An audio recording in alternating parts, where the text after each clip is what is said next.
සංසාර දුක කියන එක ජාති ජරා ව්‍යාධි මරණ ශෝක පරිදේද දුක්ඛ දෝමන සුපායාස කියලා යමක් දුකක් තියෙනවා නම් මේ දුකමනේ අපි දුක කියලා කතා කරන්නේ. ඒකට මම දුක කියන එක හරියට මේ අර තැබිලි හරි කුරුඹ හරි පොකුරක් වන්න කියලා කියනවා නම් දුක්ඛ සත්‍ය කියලා කතා කරන මේතන මේක එකතැනින්ම අල්ලගන්න තියෙන අර ගහට සම්බන්ධ වෙච්ච මුල වගේ තැන.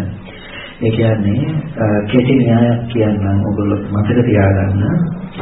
දුක තියෙන හැම තැනකදීම දුක්ඛ සත්‍ය තියෙනවා. දුක්ඛ සත්‍ය තියෙන හැම තැනකම දුක නැහැ.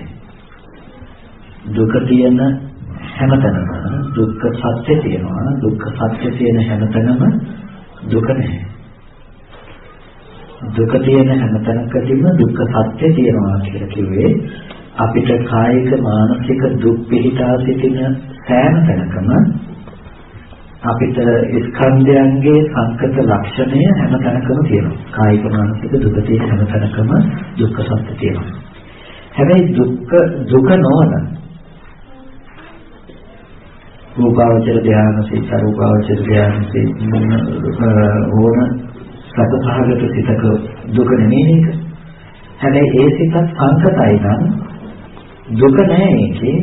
දුක්ඛ සත්‍ය කියන එකෙන් මිදෙන්නේ දුක්ඛ සත්‍යෙ මිදෙන්නේ. ඒ නිසා දුක තියෙන හැම තැනකම දුක්ඛ සත්‍ය තියෙනවා. දුක්ඛ සත්‍ය තියෙන හැම තැනකදීම දුක කියන කාරණය නැහැ. ඒ නිසා තමයි සක්කිටේන පංචපාදානස්කන්ධ දුක්ඛ කියලා අර විදිහට දුක කතා කරගෙන ගිහිල්ලා අපිට කිව්වේ ස්කන්ධ පංචකය තමයි නැවත දුක්ඛාර සත්‍ය විදිහට කෙටියෙන් පැහැදිලි කරන්නේ. එතකොට ඔය දුක කියන කාරණය දුක්ඛ සත්‍ය විදිහට අපිට සංජානනය වෙන්නේ නැහැ. අපිට පේන්නේ හැමදාම දුකක් විදිහට තමයි. ඉපදෙනවා, ලෙඩ වෙනවා, මැරෙනවා, මහලු වෙනවා. එතකොට ඒ දුක කතා කරන්නේ දුකේ ප්‍රභේද එකක් දෙකක් නෙමෙයි කතා කරන්නේ.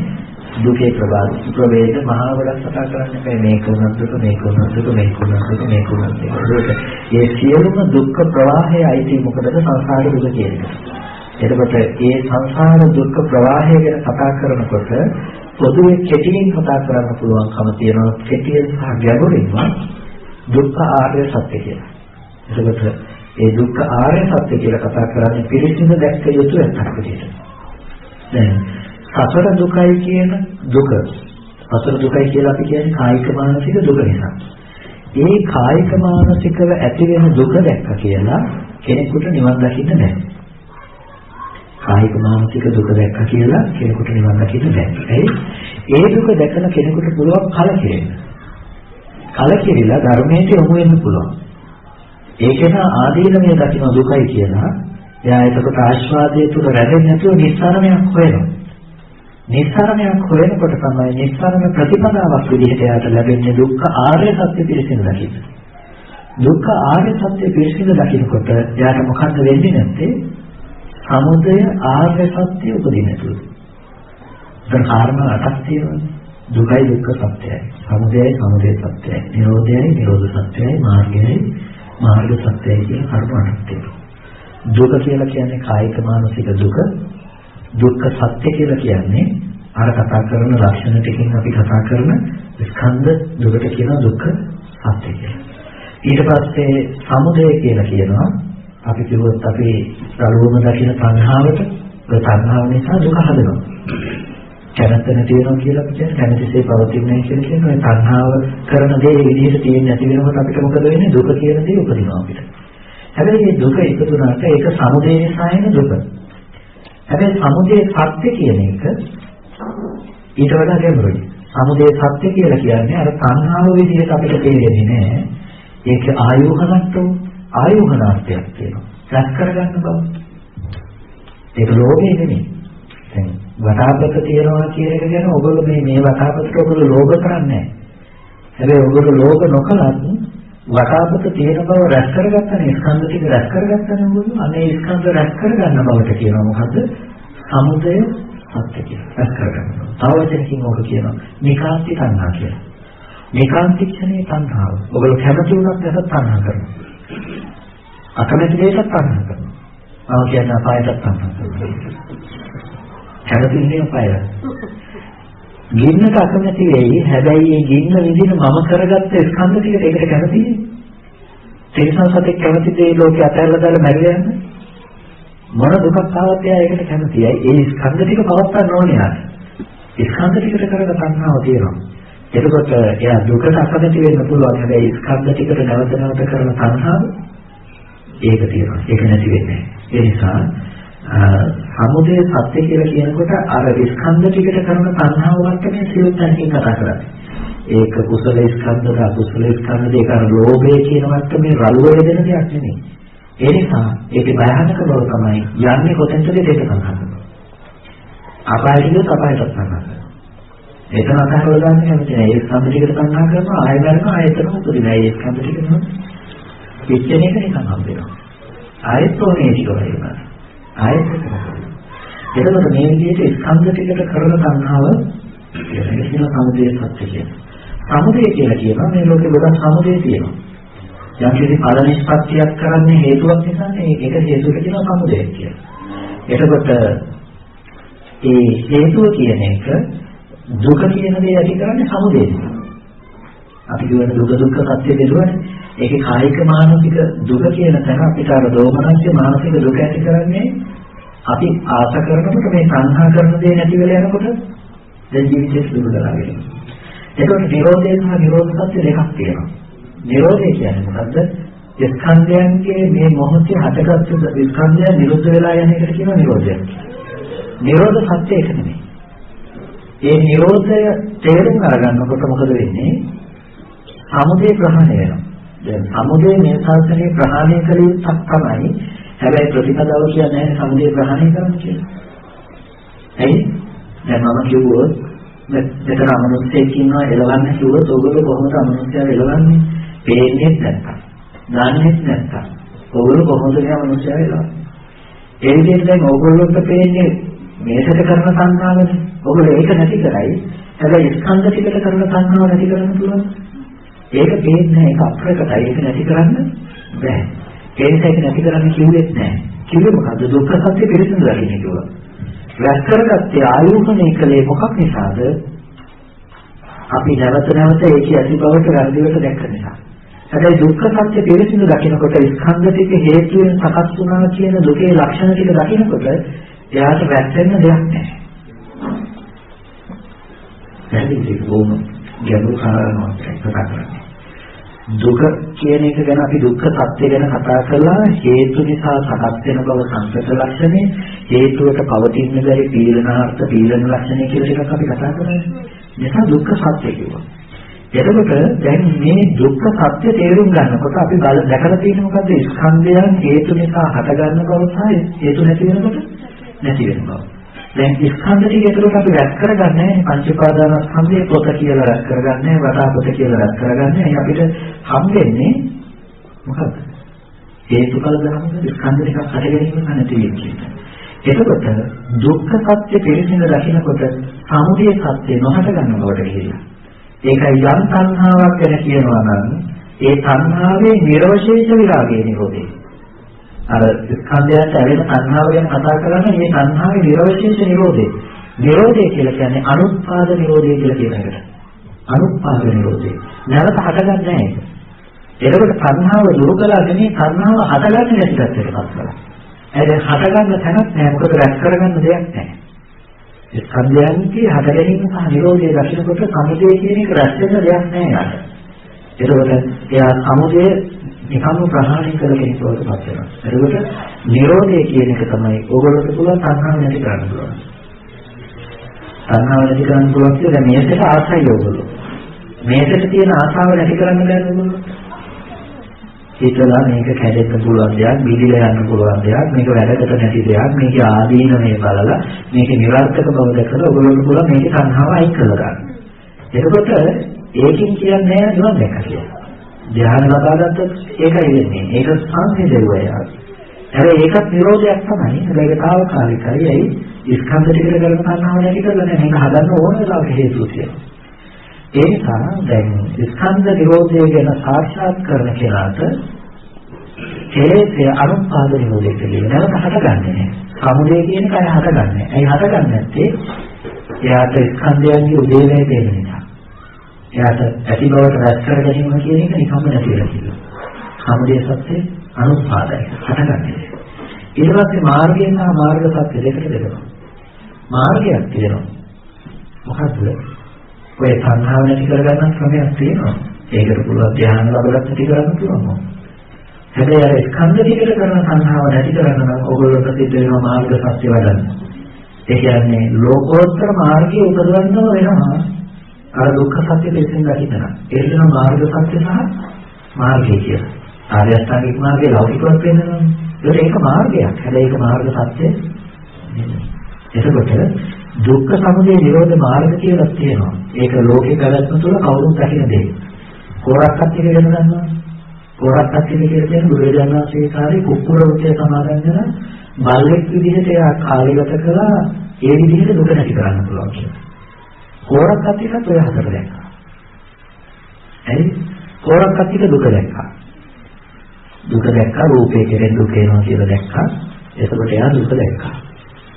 එතකොට එයා උත්සාහවත් දුක දැක්ක නිසානේ එයා රූප හොය හොය ඉන්නේ නැතුව මේ රූපේ පා කියලා බල්ලෙක් වගේ හිටියේ සැප ගේන රූප වලින් දුක ගේනවා කියලා දැක්කා එයා. හැබැයි ඒක නිවරුනේ නැහැ. ඔය රූප වලින් කැමැත්ත ඉෂ්ට කරන්නේ නැහැ කියලා දැකලා තමයි එයා ඒකේ දුක ගේන බව දැකලා තමයි එයා ඒකට ක්‍රමයක් හේවි. ඒ නිසා එයා දුක දැක්කා. එයා දුකට හේතුව විදිහට දැක්කා. මේ මේවල් වලට කැමැත්තෙන් බැඳිලා ඉන්නකොට එයාට දුක එනවා කියලා දැක්කා. ඒ නිසා එයා නිරෝධයක් කියුවා. මොකද්ද එයා හේතු නිරෝධය? එයා හිතුවා මේ රූප ඔක්කොම නැති කරොත් මට දුක නැතුව ඉන්න පුළුවන් කියලා. එයා දැක්කේ රූප නැති කරලා දුක නැතුව ඉන්න ක්‍රමයක්. එයා ඒ නිසා රූප නැති කළා. කොහොමද? හොඳ රූප බලන්නේ නැහැ. හොඳ ශබ්ද අහන්නේ නැහැ. හොඳ ගඳ සුවඳ ස්පර්ශ වෙන්නේ නැහැ. එයා නිරෝධයක් දැක්කා. එයා මගක් පෙරුවා. මොකද්ද මග? එයා කුක්කුරෝතේ තෝරගත්තා. එයා ඒකේ මග වැදුවා. අපි හිතන විදිහට චතුරාර්ය සත්‍ය ඉඳලා තියෙනවා. එයා දුක දැකලා දුක ඇති වුණු පැත්ත දැකලා දුක නැති කරන නිරෝධයක් දැකලා දුක නිරෝධ කරන මාර්ගයට ගිහින් තියෙනවා. හැබැයි ඔය එකක්වත් දුක්ඛ ආර්ය සත්‍ය, සමුදය ආර්ය සත්‍ය, නිරෝධ ආර්ය සත්‍ය, මාර්ගය නැමැති ආර්ය සත්‍ය බවටපත් වෙලා නැහැ. ඒ නිසා තමයි පටිසම්භිදා වර්ග ප්‍රකරණය මේ විභංග යමක ප්‍රකරණයේ සත්‍ය යමකේ ඔය කරුණු 8 වෙන වෙනම වෙන් කරලා දෙන්නයි. දුක දුක්ඛ සත්‍ය, සමුදය සමුදය සත්‍ය, නිරෝධ නිරෝධ සත්‍ය සහ මාර්ග මාර්ග සත්‍ය කියන සාමාන්‍ය. එතකොට අපිට මේ ශාසනය ක්‍රමයට අපිට දුක්ඛ සත්‍ය, සමුදය සත්‍ය, නිරෝධ සත්‍ය, මාර්ග සත්‍ය. එතකොට දුක්ඛ සත්‍ය යම් කෙනෙක් ප්‍රහාණය කළා කියනවා නම් එයා ප්‍රහාණය කළා තියෙන්නේ දුක්ඛ සත්‍ය කියන දේ පිළිසිඳ දැක්කම එයා සමුදය සත්‍ය ප්‍රහාණය කළ ඉවර කෙනෙක්. සමුදය සත්‍ය ප්‍රහාණය කළා කියලා කියනවා නම් එයා දුක්ඛ සත්‍ය පිළිසිඳ දැක්ක කෙනෙක්, නිරෝධ සත්‍ය සාක්ෂාත් කළ කෙනෙක්, මාර්ග සත්‍ය වැඩපු කෙනෙක්.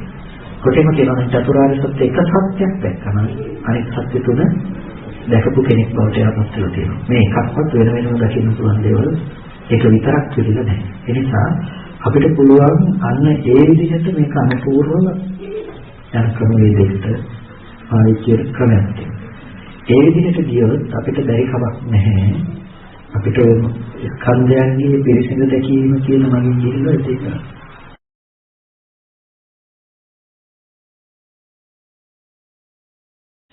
සීලය නැති වුණා කියන තැනදී අදහස් කරන්නේ ඒක මේ බොහොම කාලෝචිත ප්‍රශ්නයක් අද කාලේ පොඩි දෙනෙක් ඔය පැත්තෙන් කතා කරනවා. කුකුසාගේ රජුරෝ තීක්ෂේන්ද්‍රිය පොදුලේ තීක්ෂේන්ද්‍රිය කියන්නේ තීක්ෂණ ඉන්ද්‍රිය තිබුණ කෙනෙක්. දැන් උද්ගටිතඥ විපටිතඥ කියලා පුද්ගලයන් බෙදනෝනේ නෙය සහ පදපරම කියලා. එතකොට උද්ගටිතඥ පුද්ගලයාට වචන මාත්‍රේම සෑහෙනවා. එතකොට විපංචිතඥ කියලා කියන්නේ අපි විපරිතඥ කියලා භාවිත කරාට ඒ විපංචිතඥ පුද්ගලයාට ඒක එයාට යම් කාරණා සමුදායක් ප්‍රකාශ කළාට පස්සේ දේශනාව තුළ එයාගේ මනසේ තත්ත්වයට වැඩව ගන්න පුළුවන්කම තියෙනවා. ක්‍රමයෙන් එයාට ඒක දියුණු කරගන්න පුළුවන්කමක් තියෙනවා. එතකොට දැන් කුකුසාති රජුරෝ විපංචිතඥ මට්ටමේ පුද්ගලයෙක්. ඒ නිසා භාග්‍යවතුන් වහන්සේ බොහෝ කර්ම කාරණා සමුදායක් විස්තරාත්මකව එයාගේ මනසේ මට්ටමට ගැනීම සඳහා දේශනා කළා. එතකොට ඉන්ද්‍රිය අනුක්‍රමයෙන් දියුණු කරගෙන තමයි ගියේ. කුකුසාති රජුරෝ ඒ වෙනකොටත් එතකොට ආර්ය දර්ශනය අහගන්නේ යම් වෙලාවකද ඒ කාය සංවරය ඒ වෙලාවේදී පිටත් වෙනවා. වාක් සංවරය ඒ වෙලාවේදී තියෙනවා. මනෝ සංවරය ඒ වෙලාවේදී තියෙනවා. දැන් අඟුලිමාල රහත් වෙන තැනදී අපිට හිතෙන්න පුළුවන් නේ අඟුලිමාල කොහෙද සීල සමාධි ප්‍රඥා වැඩි කියලා. ඉන්නවර ඉඳලා ආවා භාග්‍යතුන් වහන්සේ පසුබස් ස්පන්දන වෙනාවේ හොඳ අදහසින් නෙමෙයි. ඊට පස්සේ නමුත් එයා අරිහත්ත්වයට පත් වුණා. එතකොට අපිට බලන සිද්ධිය එකක් වුණාට අපි රහත් වෙනවා කියලා කතා කළාට රහත් වෙන්නේ නැහැ එකපාරම. සෝවාන් වෙලා, සතරදාගාමී වෙලා, අනාගාමී වෙලා තමයි අරිහත්ත්වයට පත් වෙන්නේ. එතකොට එයාට ඉස්සෙල්ලාම තේරෙන්නේ මොකද්ද? මේ කය වචන දෙක සංවර වෙන්න ඕනේ කියන එක එයාට තේරෙනවා. ඉස්සෙල්ලාම ධර්මයේ තේරෙනකොට තේරෙන්න පටන් ගන්න තැන මොකද්ද? මේ රළු මට්ටමේ කය වචන දෙක පවත්වලා මේක කරන්න බෑ කියන එක එයාට තේරෙනවා. මානසිකව සියුම් බවට පත් වෙනකොට නිකම්ම කය වචන දෙක සංවර වීම ඇති වෙනවා. ඒක එක්ෂණිකව අවබෝධ වුණත් අර මට්ටමේ දැනුම ඇති වෙලා තමයි එයාට ඊළඟ මට්ටමට දැනුම යන්නේ. ඒ කියන්නේ එයා අපි හිතමු හදිසියෙ හරි ඔය රහත් වුණා කියන එක මොහොතේ ඔක මගින් නතර වුණා කියන්නේ ඔය එක මට්ටමේ නිකන් හිතන්නකෝ එයා සෝතාපට්ටි ඵලයට කලින් මේ දේශනාව නතර කළා කියලා. හැබැයි එයාට ඒ මට්ටමේ නතර කරා නම් එයා එතන පටන් සිල්වත් පුද්ගලයෙක් සීලය රකින්න ඕනේ කියන දැනුම ඇති පුද්ගලයෙක්. ඒ කියන්නේ එයා ඒ මොහොතේ ඉඳලා සිල්වත් වෙන කෙනෙක් තමයි ධර්මය අහන්නේ ඊළඟට. ඒ මොහොතේ සිල්වත් වෙනවා කියනවා. ඒකෙන් අර අද සමහර අය ඔකින් වැරදිවට අර්ථකථනය ගන්න උත්සාහවත් වෙනවා සිල් රකින්න ඕනේ බණ අහන වෙලාවට එකපාරට තේරෙනවා කියලා. එහෙම වෙන එකක් ගැන නෙමෙයි කතා කරන්නේ. ඤෙය්‍ය පුද්ගලයාට ඉක්මන අවශ්‍ය ක්‍රමයක් තියෙනවා. දැන් උද්ගලිකඥ පුද්ගලයාට බාහ්‍ය දාර්ශනිකයේ නිත්‍ය විච්ඡමත්තන් සුතේ සුතමත්තන් මුතේමතමත්තන් විඤ්ඤාතේ විඤ්ඤාතමත්තන් කියන ඒ කාරණා ටික කතා කරනකොටම ආර්යත්වයටපත් වෙනවා. හැබැයි උකුසාත රජුට ඊට වඩා කාරණා සමූහයක් කියන්න ඕන වුණා. හැබැයි ඤෙය්‍ය පුද්ගලයෙකුට එයාට කාලයක් තිස්සේ ඉන්ද්‍රියට වඩන්න වෙනවා. අර පුද්ගලයා ඉන්ද්‍රිය වඩන්න නැතුව හිටියනේ සතරේ ඒ තරම් පුරුදු කරලා තිබුණ නිසා තමයි ඒ අවබෝධයට එකපාරටපත් වෙන්න පුළුවන්කම ලැබුණේ. ඒ නිසා මේ බුද්ධ කියන වචනේ ඇහෙනකොටම අර මත්තමට ආවේ. රජකම දාලා එන්න තරම් ඒ මත්තමට ආවනේ. එතකොට ඤෙය්‍ය පුද්ගලයෙක් බවට පත් වෙනකොට ඤෙය්‍ය පුද්ගලයාට සිද්ධ වෙනවා ඒක දැන ගැනීම සඳහා සීල සමාධි ප්‍රඥා සමහර විට ටික කාලයක් තිස්සේ යාට පුරුදු කරන්න සිද්ධ වෙනවා. එතකොට ඒ කෙනාගේ ඉන්ද්‍රිය වැඩිලා තියෙන ප්‍රමාණය ආවෙක සිද්ධ වෙනවා. ඒ නිසා ඉන්ද්‍රිය වැඩි වීම ඉතාම වැදගත් වෙනවා.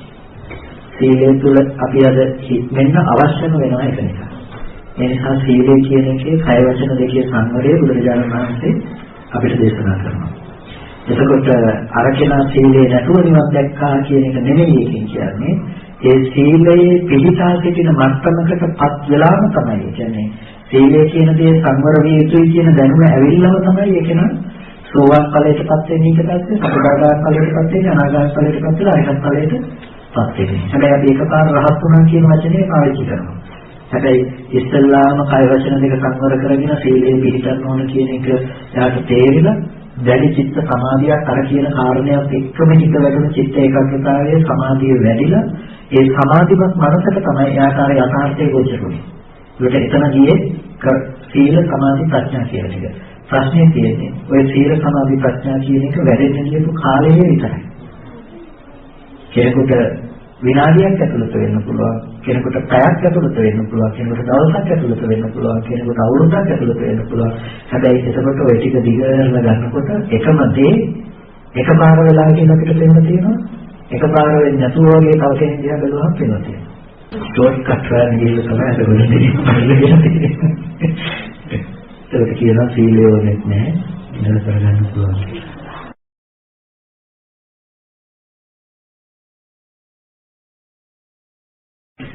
ලෞකික ධ්‍යාන සහ ලෝකෝත්තර ධ්‍යාන ගැන කතා කරනකොට ලෝකෝත්තර ධ්‍යානයේ ලක්ෂණය ඔයගොල්ලන්ටම බලා ගන්න පුළුවන්කම තියෙනවා කොහොමද? ධම්ම සංගති ප්‍රකරණයෙහි ලෝකෝත්තර සිත් විග්‍රහ කරනකොට ලෝකෝත්තර සිත් ඔක්කොම විග්‍රහ කරන්නේ පඨම ඥාන සහිත සෝතාපට්ටි ඵලසිතටපත් වෙනවා. ඒ විදිහට තමයි ලෝකෝත්තර සිත් විග්‍රහ කරන්නේ. ප්‍රථම ඥානයේ සහිතව ලෝකෝත්තර ඵලය.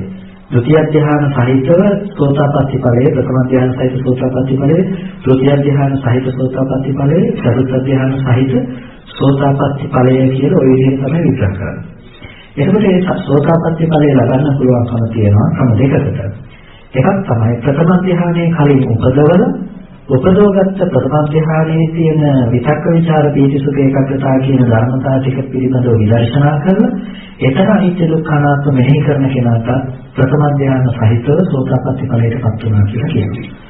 ධ්‍යාන රහිතව විදර්ශනාව සුද්ධ විදර්ශනාව විතරක් වඩන සුෂ්ඨ විදර්ශකයාට එයා විදර්ශනාව වඩනකොට අර ධ්‍යාන අංග ටික සහිතව එයා සෝතාපට්ටි ඵලය සාක්ෂාත් කරනවා. ඒ ධ්‍යාන සිතේදී මාර්ගඵල සෝතාපට්ටි ඵල සිතේදී අර ධ්‍යාන ලක්ෂණ ටික පිටා සිටිනවා. දැන් අපි කුසල් කළා මම ගිහිල්ලා දානයක් දුන්නා දාන දෙන සිතේදී ඇත්තටම ওই ධ්‍යානාංග පහ තියෙනවා. ධම්මසංගම ප්‍රකරණයේ එකනේ කාමාවචර කුසල් හිත විග්‍රහ කරනකොට පංචාංගිකයන් ධ්‍යානං හොති ඒක තියෙනවා පංචාංගික ධ්‍යානෙ. හැබැයි පංචාංගික ධ්‍යානෙ තිබුණාට ඒකට කියන්නේ ධ්‍යාන සිත කියලා. ඒකේ එදිලා තියෙන්නේ ආරම්භණයේ රූපේ කරගෙන. දැන් අර ධ්‍යාන සිත උපදිනකොට ආරම්භණයේ මේ රූපේ නෙමෙයි අර ධ්‍යානයේ පැත්තේ ලක්ෂණ ටික ආරම්භණය කරගෙන තමයි ඒක දුවන්නේ. ඒ නිසා ඒකෙදී යන්නේ වෙනම ආකාරයකට නෙවෙයි. එතකොට එතන විදර්ශනා කරගෙනම ඵලසිතටපත් වෙනවකම ඇත්තටම උපදවගත්ත කෙනෙකුට කරන්න පුළුවන් දෙයක්. හැබැයි විදර්ශනාව විතරක් වඩන කෙනාට අර මට්ටමේ චිත්ත ඒකාග්‍රතාවය ඇති වෙනකොට අර ධ්‍යාන ලක්ෂණ පහත් ඒ සිතේ ප්‍රකට වෙලා තියෙනවා. විදර්ශනා අරමුණ දැඩිව ගත්තකම විතක්කය. විදර්ශනා අරමුණේ හැසිරෙනකම විචාරය. විදර්ශනා අරමුණ නිසාම ප්‍රීතිය සහ සුඛය ඇති වෙලා තියෙනවා. විදර්ශනා ඒ තනි අරමුණේ විතරක් ඇති ඒකාග්‍රතාවය කියන මේ ධානාංග පහ තුළ තමයි යාකාර ප්‍රඥාව උපදවලා තියෙන්නේ. ඒතර සම්මාදිට්ඨිය විදිහට තියෙන ලෝකෝත්තර සම්මාදිට්ඨිය විදිහට. ඒකට ඔන්න ලෝකෝත්තර ප්‍රථම ධ්‍යානය. ඔය විදිහට ලෝකෝත්තර පැත්තට වඩන්න පුළුවන්කම තියෙනවා. ඒ වගේම ලෞකික ධ්‍යානයේ තියෙන ලක්ෂණය තමයි අපි උපදව ගන්න ධ්‍යානයට නිමිත්තක් තියෙනවා. ඒකට කියනවා උද්භාග නිමිත්ත පහල කරගන්නවා. ඉස්සෙල්ලම අපි හිතමු කසින භාවනාවක් කසිනියක් කියන්නේ එහෙම නැතිනම් කසින භාවනාවක් පිටිකේ නැහැ කියලා කියනවා. ධම්මසංගණික ප්‍රකරණේ කසින භාවනාව ගැන විග්‍රහ කරනවා කියව ගන්න පුළුවන්. කසිනියක් කියන්නේ පඨවි කසිනේ වඩනවා. පඨවි කසිනේ වඩන කෙනාට ඒ පඨවි කසිනේ ඇසුරු කරගෙන එයාට පඨවි කසින මණ්ඩලය දිහා බලාගෙන පරිකර්ම කරනකොට එයාට ඒකෙදි උපදිනවා ප්‍රතිභාග නිමිති උද්ධහන නිමිත්තක් ඇති වෙනවා. මේ පඨවි මණ්ඩලයේ දිහා බල ඉන්න අවශ්‍යතාවයක් නැහැ. හිතින් මේක අරමුණු කරන්න පුළුවන්කම එයාට පියාගෙන හිටියත් එයාට ආලෝකයක් විදිහට ප්‍රකට වෙනවා. අර සාමාන්‍ය පේන කසිනේට වඩා ඉතාමත් පැහැදිලි කසින නිමිත්තක්. එයා ඒ කසින නිමිත්ත තුළ ඒක වඩනකොට අර දුරු වර්ණ බවල් දුරු වෙලා ප්‍රතිභාග නිමිත්තක් පහළ වෙනවා. ඒක කියන උද්භාග නිමිත්ත ප්‍රතිභාග නිමිත්ත කියලා. ප්‍රතිභාග නිමිත්ත වඩනකොට තවදුරටත් ඒ තුළ හිත එකතු කරනකොට එයාට උපචාර අර්පණා ඇති වෙනවා. එතකොට අර්පණා තුළ එයාට පුළුවන්කම තියෙනවා ඒ අරමුණම අල්ලගෙන ධ්‍යානය උපදවන්න.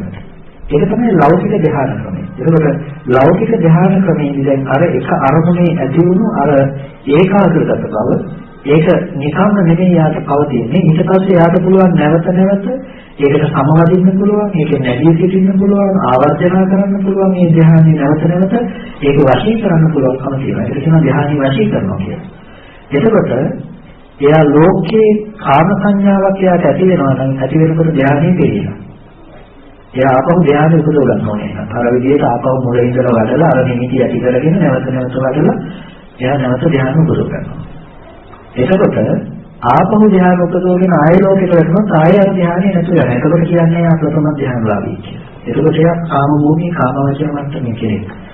එතකොට අන්න ඒ විදිහට ලෞකික ධ්‍යාන උපදවන්න පුළුවන්කම තියෙනවා.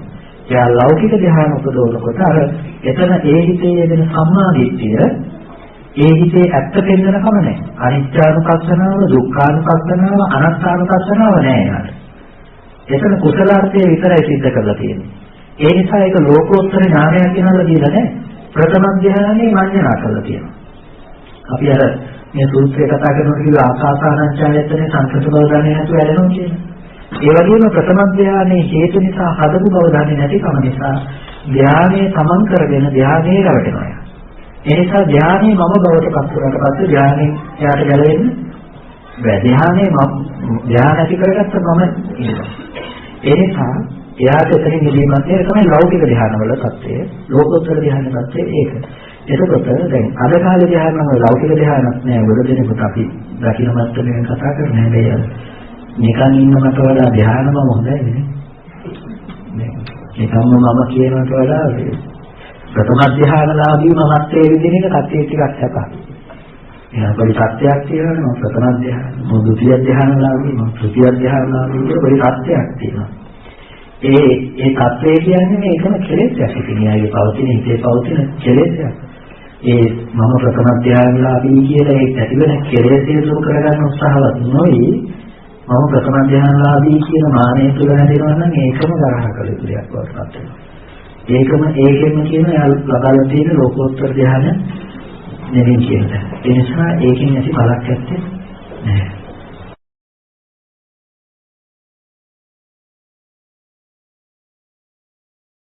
පංච නීවරණ සම්පූර්ණම දුරු වුණ මට්ටම තමයි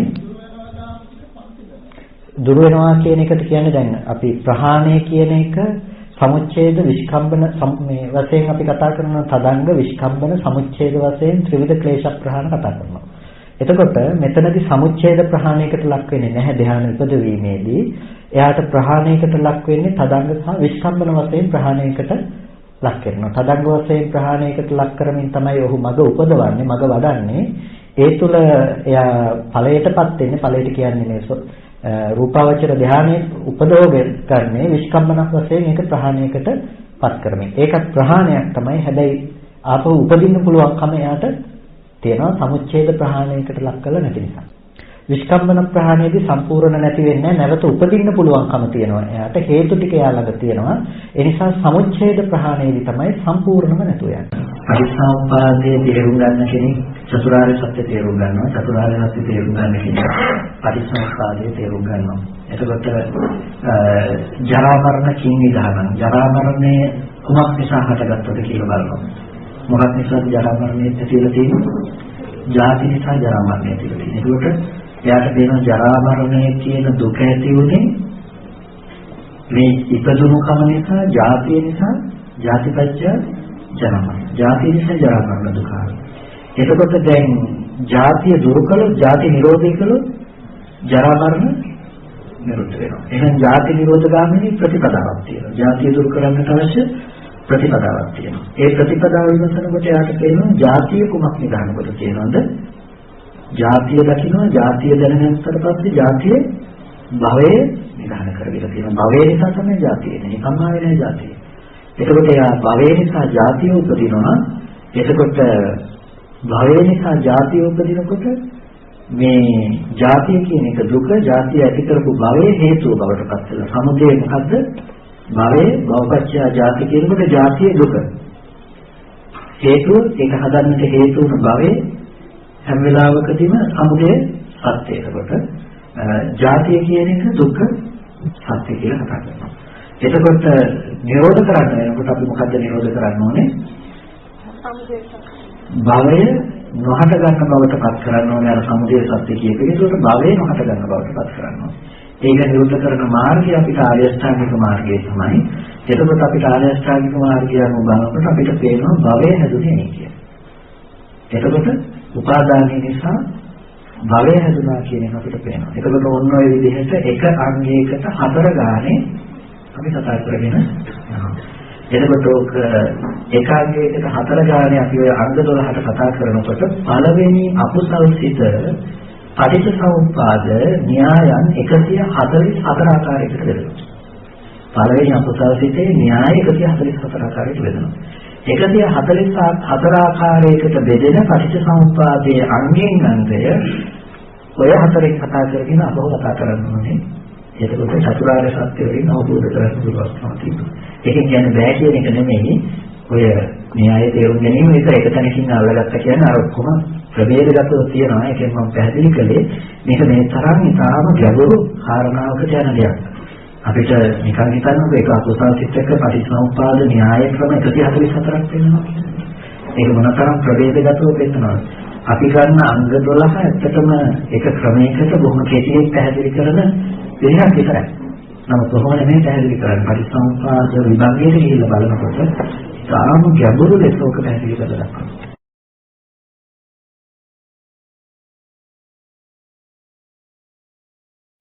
නාම රූප කොටස් දෙකක්මයි. නාම රූපේවත් රූපේ නාමයවත් වෙන්නේ නැහැ. පටිසමුපාදයේ විග්‍රහ වෙනකොට නාම රූප කියන එක වෙන වෙනම විග්‍රහ කරන්නේ නැහැ. නාම රූප කියන වචනේ එකට පාවිච්චි වෙනවා තමයි. හැබැයි ඒ තැන්වලදී ඒ යටින් පැහැදිලි කරනවා සත්‍යකතමං නාම සත්‍යකතමං රූපං කියලා. එතන නාමය කියන්නේ මොකටද රූපය කියන්නේ මොකටද කියලා ඒ දෙක දෙකට කඩලා එතන යටම විග්‍රහ කරලා දක්වනවා. එතකොට නාම රූප කියන එක කියන්නේ අවබෝධයේ ඒ අවස්ථාවේදී නාම සහ රූප දෙකම තියෙනවා කියන එක කියන්න ඕන නිසා. හැබැයි එතන නාම රූප කියන්නේ මොකක්ද කියන එක අර දෙකට කඩලා ආපහු ඒ යටින් විග්‍රහ කරනවා. අපි හිතමු මේ විඥානපච්චය නාම රූපං කියුවා කියලා දැන් මේකට තියෙනවානේ. එකට තියෙන එක ඊට යටින් විග්‍රහ කරනවා සත්‍යකතමං නාමං සත්‍යකතමං රූපං. එතන නාමය කියන්නේ මොකද්ද? වේදනා සංඥා සංකාර විඥාන කියන ස්කන්ධ ටික සත්‍යකතමං රූපං. එතන රූපේ කියන්නේ මොකද්ද? චත්තාරෝච මහ භූතා චතුර්ණංච මහ භූතාන උපාදාය රූපං කියලා විග්‍රහ කරනවා. ඒකෝට මේ හැමතැනකම අර දෙකට කඩලා අපි දැනගන්න ඕනේ. එතකොට මේ රූපේ කියන්නේ රූප ධර්මතාව ටිකට නාමය කියන්නේ නාම ධර්මතාව ටිකට කියලා අර විස්තරාත්මක විග්‍රහයේ නුවණ අපිට තියෙන්න ඕනේ අර කෙටියෙන් කියන තැනක. ඒක හරියට අපි අර ලොකු දෙයක් හැදෙන්නේම පිළිස දාන සංකේතයක් වගේ දෙයක් හැටියට අපි ඊට පස්සේ පාවිච්චි කරනවා.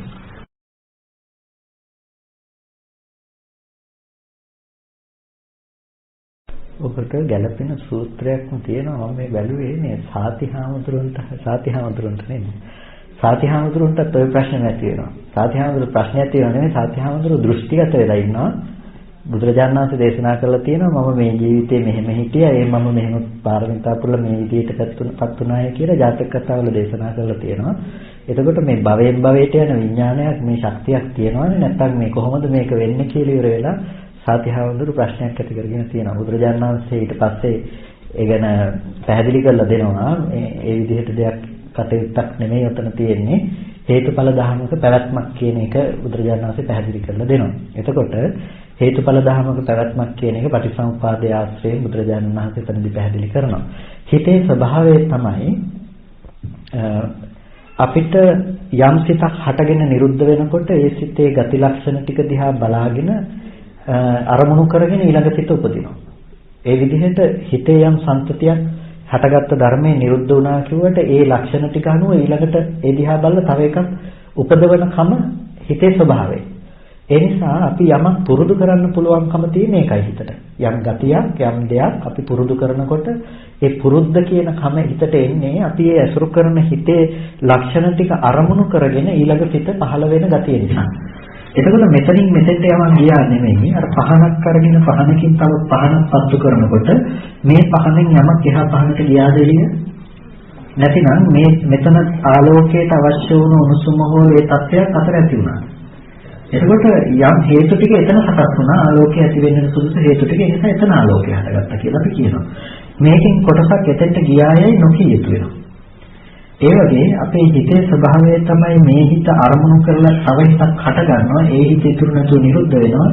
ඒ නිරුද්ධ වෙන හිතේ ලක්ෂණ ටික අරමුණු කරලා ඊළඟ හිත හට ගන්නවා නිරුද්ධ වෙනවා. මෙන්න මේ විදිහට එකකට එකක් සම්බන්ධ නැති චිත්ත සංතතියක් කියන කාරණේ තමයි හටගෙන නිරුද්ධ වෙන බවට තියෙන්නේ. එතකොට මේ හටගෙන නිරුද්ධ වෙන ලක්ෂණය නිසා හිතට අපිට පුරුදු කරන්න පුළුවන්කම තියෙනවා එකම ස්වභාවයක්. ඒ නිසා තමයි අර කාලයක් තිස්සේ එකම ප්‍රාර්ථනාව එකම ප්‍රණීත විදිහට කෙනෙක් බෝධිසත්වයන් වහන්සේ නමක් පුරුදු කරන්නේ. ඒ නිසා මේ පුරුදු කරපු ගතිය ඔහුට නැති වෙන්නේ නැතුව ඒක වහ අරමුණු වෙනකම තියෙනවා. මම උදාහරණයක් කිව්වොත් මහත්ය ජීවිතේ යම් විදිහකින් එකම දෙයක් වැඩක් කළොත් හේනිනුත් ඒක පිළිගන්නේ. ඇයි ඒ හිතට ඒ ගතිය පුරුදු වෙන නිසා. එතකොට දැන් හිත කොහෙවත් ගිහිල්ලා තිබුණත් ඉතිපිසෝදාර්තාව කිසි ප්‍රශ්නයක් නැති ඉවර කරලා තියෙනවද? කර්ණීයමෙත් සූත්‍ර කිසි ප්‍රශ්නයක් නැති ඉවර කරලා තියෙනවද? හැබැයි දන්නේ නැහැ නේ ඉවරුණා කියලා. ඒකට ඒ මට්ටමට ගිහිල්ලා තියෙනවා වගේ. එතකොට දැන් ඔතනදී හැම වෙලාවකදීම හිතේ ස්වභාවය තමයි අර පුරුද්ද කියන දේ ඉස්මතු වෙන එක. තමන් ඇති කරගත්ත පුරුද්ද කියන එක ආචින්න කර්ම කියලා කියන්නේ අපි ඒක රැස් කළා කියන එකට ඒක විපාක දෙන පැත්තටත් අපිට කියන දෙයක්. නමුත් නැවත නැවත රැස් කර ගැනීම කියන දේ. එතකොට මේ ආචය කියන එක තුළ අපි රැස් කරගන්න දේ නැවත නැවත උපදින ගතියකින් යුක්ත හිතට අරමුණු වෙනවා ඉක්මනට ඒ කරන පුරුද්ද. ඒ නිසා හිත වඩන්න පුළුවන් කියන්නේ ඒක නිසා. හිත දියුණු කරන්න පුළුවන් කියන්නේ ඒ නිසා.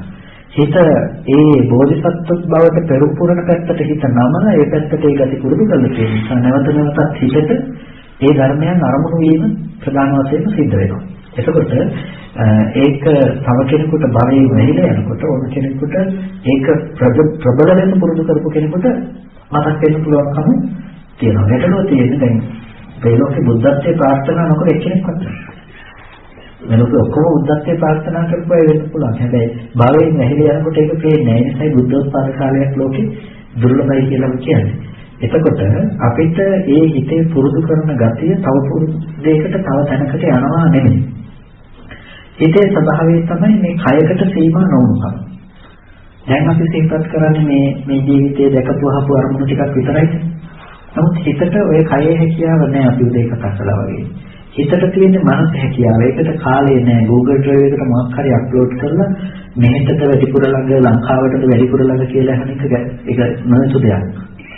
මොකද ඒකට කොහොමත් එක කතාවක් තමයි යන්නේ.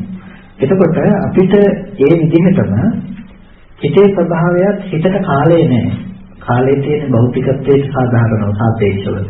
ගියපු අරමුණක් අතීතේමයි, කල්පයකට කලින් සිට අතීතේමයි ඕනේ නම් හිතට හිතේ හැකියාවට ගියාට පස්සේ අර කල්පයකට කලින් කරපු දෙයක් වුණත් අරමුණු කරලා ප්‍රතිසන්දි වශයෙන් යන්න පුළුවන්කම තියෙනවා. සිහිනුවන නොවඩා තිබුණොත් ඒ මට්ටමේ දෙයක් වුණත් ප්‍රතිසන්දි වශයෙන් අපිට ඉදිරිපත් වෙන්න පුළුවන්කම තියෙන එක තමයි හිතේ ස්වභාවය.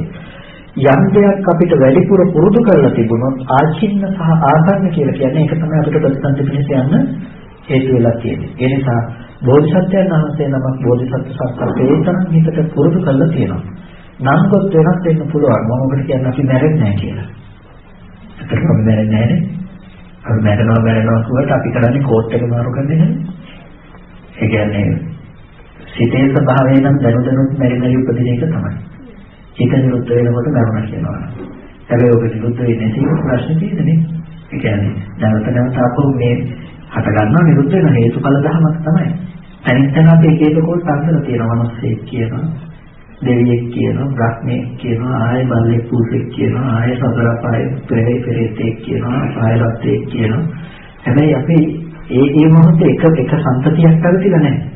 හටගත්තු ධර්මයේ ඉතුරු නැතුව ඉන්නේ. ඒ මොහොතේ අපි අරගෙන බලනකොට පේන්නේ එකකට එකක් සම්බන්ධ නැති දෙයක්. ඒ නිසා තමයි එයා ඒ උපදවන කර්මයට සාපේක්ෂව වෙන තැනකට ප්‍රතිසන්දි වශයෙන් යන්න පුළුවන්කම තියෙන්නේ. දැන් නැත්නම් දෙවියෙක් විදිහට විතරක් උපදින කෙනා දෙවියෙක්ම වෙන්නට ඒ විදිහේ විතරනවා නම් හටගන්නේ.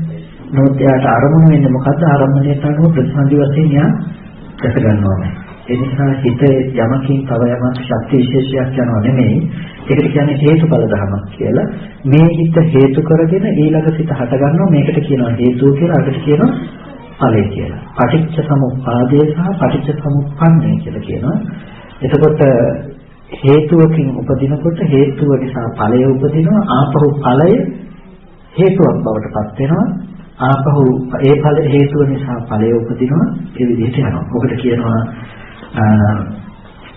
අපි අතීත හේතු පහක් නිසා වර්තමාන ඵල පංචකය අවිද්‍යා කර්ම තණ්හා ආහාරනේ අවිද්‍යා සංඛාර තණ්හා උපාදාන භව කියන මේ ලක්ෂණ ටික නිසා පටිච්චසමුප්පාදයේ දෙන විඥාන නාම රූප සලආයතන පස්ස වේදනා කියන වර්තමානයේ පංචකයක් තියෙනවා. මේකේ යථාර්ථය නොදන්නා කම නිසා ආපහු නොදන්නා අවිද්‍යාව ආපහු නොදන්නා කම නිසා විද්‍යාවෙන් රැස් කරගන්නවා. රැස් කරගත්ත දෙයට තණ්හා කරනවා. තණ්හා කරන දේ උපාදාන වශයෙන් අල්ල ගන්නවා. ඊට පස්සේ ආපහු ඒ උපාදාන කරගත්ත දෙයට අනුව අපි භවයේ සකස් කරගෙන ආපහු අනාගත විඥාන නාම රූප සලආයතන පස්ස වේදනා.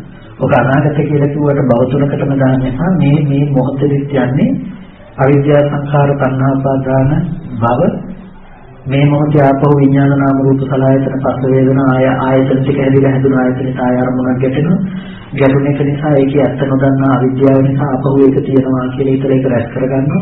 රැස් කරගත්ත බව නිසා ස්කන්ධ ටිකට තණ්හා කරනවා. තණ්හාව නිසා එළිය තියෙනවා කියන භවය රැස් කරනවා. භවය නිසා මේ මොහොතේ ජාතිය හදනවා.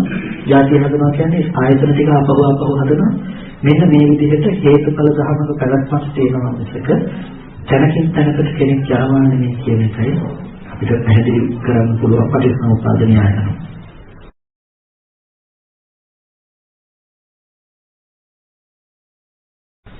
කමඨ කමඨහනක් කියලා කියන්නේ හිත වඩන්න පාදක කරගන්න ක්‍රමයක් කියන එක. ඒකට කමඨහන තමන්ට සප්පාය දෙයක් අපිට තෝරගන්න පුළුවන්කම තියෙනවා. සප්පාය දෙයක් කියලා කියන්නේ තමන්ගේ හිතේ ස්වභාවය අනුව තමන්ට වඩන්න තියෙන කමඨහනක් තෝරගන්න පුළුවන්. අපේ හිතේ ශ්‍රද්ධාව අඩුයි නම් ශ්‍රද්ධාව අඩු අපි ශ්‍රද්ධාව වැඩි කරගන්න පුළුවන් විදිහේ කමඨහනක් අපි භාවිත කරන්න ඕනේ. එතකොට බුද්ධානුස්සතිය, ධම්මානුස්සතිය, සංඝානුස්සතිය ආදී දේවල් තුළ ධර්මයේ දැකීමකට පවා අපිට ශ්‍රද්ධාව වැඩි කරගන්න පුළුවන්කම තියෙනවා.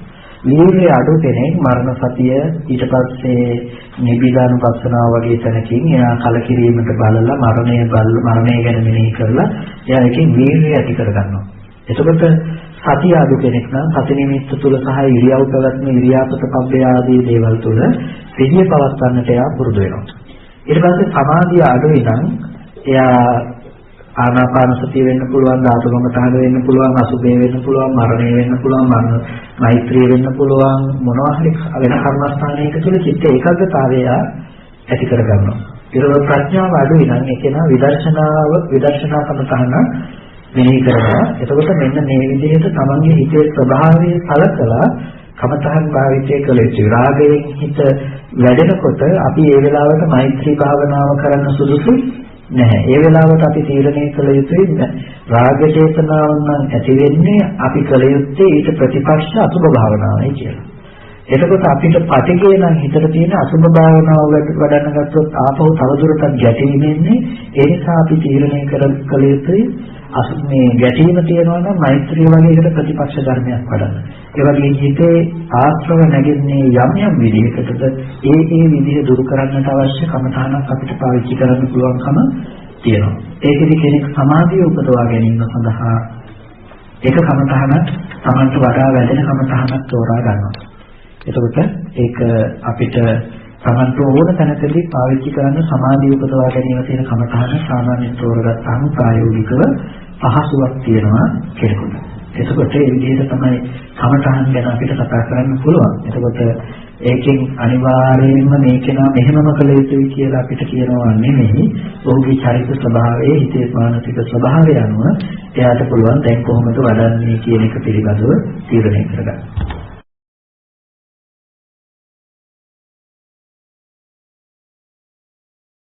සිව්පිරිසිඹියාපත් කියලා කියනවා අර්ථ නිරුක්ති. මේ අර්ථය සහ නිරුක්තිය කියලා කාරණා දෙකක් තියෙනවා. ඔතනදි වැඩිපුරම ගන්න මේ නිරුක්තිය තමයි. එතකොට යම්කිසි පදයක ගත්තාම අර්ථයක් තියෙනවා, ධර්මයක් තියෙනවා, නිරුක්තියක් තියෙනවා. ඒක වැටහෙන ආකාරයක් තියෙනවා. එතකොට ඒ හතරට කියනවා අර්ථ, ධර්ම, නිරුක්ති, පටිභාන කියලා. එතකොට පදයක් ගත්තාම මේ පදයට අර්ථයක් තියෙනවා. දැන් බුද්ධෝ කිව්වහම ඒ පදයට අර්ථයක් තියෙනවා. මොකද්ද? අවබෝධ කළ තැනත්තා. ඒ පදයේ අර්ථය අවබෝධ කළ තැනත්තා බුද්ධෝ කියලා කියන්නේ. එතකොට ඒකට ධර්මයක් තියෙනවා. එතකොට මේ ධර්මය මොකද්ද? ඒ අවබෝධය කුමක් නිසා හටගත්තාද කියන එක තියෙනවා. බුදුරජාණන් වහන්සේ ඒ අවබෝධය ලබාගත් ආකාරය සම්මා සම්බුද්ධෝ කියලා බුදුරජාණන් වහන්සේ සම්‍යක් සම්බුද්ධයි චතුරාර්ය සත්‍ය අවබෝධ කළ බැවින් පටිච්චසමුප්පාද ධර්මය අවබෝධ කළ බැවින් මෙන්න මේ නිසා බුද්ධෝ කියලා අපිට කියන්න පුළුවන්කම තියෙනවා. ඒ පදයෙන් විග්‍රහ වෙන ධර්මයක් තියෙනවා. ඊට පස්සේ ඒකට නිරුක්තියක් තියෙනවා. බුද්ධෝ කියන පදේ සඳහා තියෙන නිරුක්තියක් තියෙනවා. ඒ කියන්නේ බුද්ධ බෝධනීය ධාතුවෙන් හැදෙන පදයක් නේ. බුද්ධෝ කියලා කියන්නේ බුද්ධ බෝධනය කියලා කියන්නේ බුද්ධ ධාතුව අවබෝධ කිරීම අර්ථයේහි බෝධේති කියන ක්‍රියාපදයෙන් හැදෙන බුද්ධෝ කියන කිතක පදය බුදු අවබෝධ කළ තැනත්තා තමයි හඟවන්නේ. එතකොට මේ පදය නිර්වචනය කරන තව වචන සමුදායක් තියෙනවා. එතකොට අන්න ඒකට කියනවා නිරුක්තිය කියලා.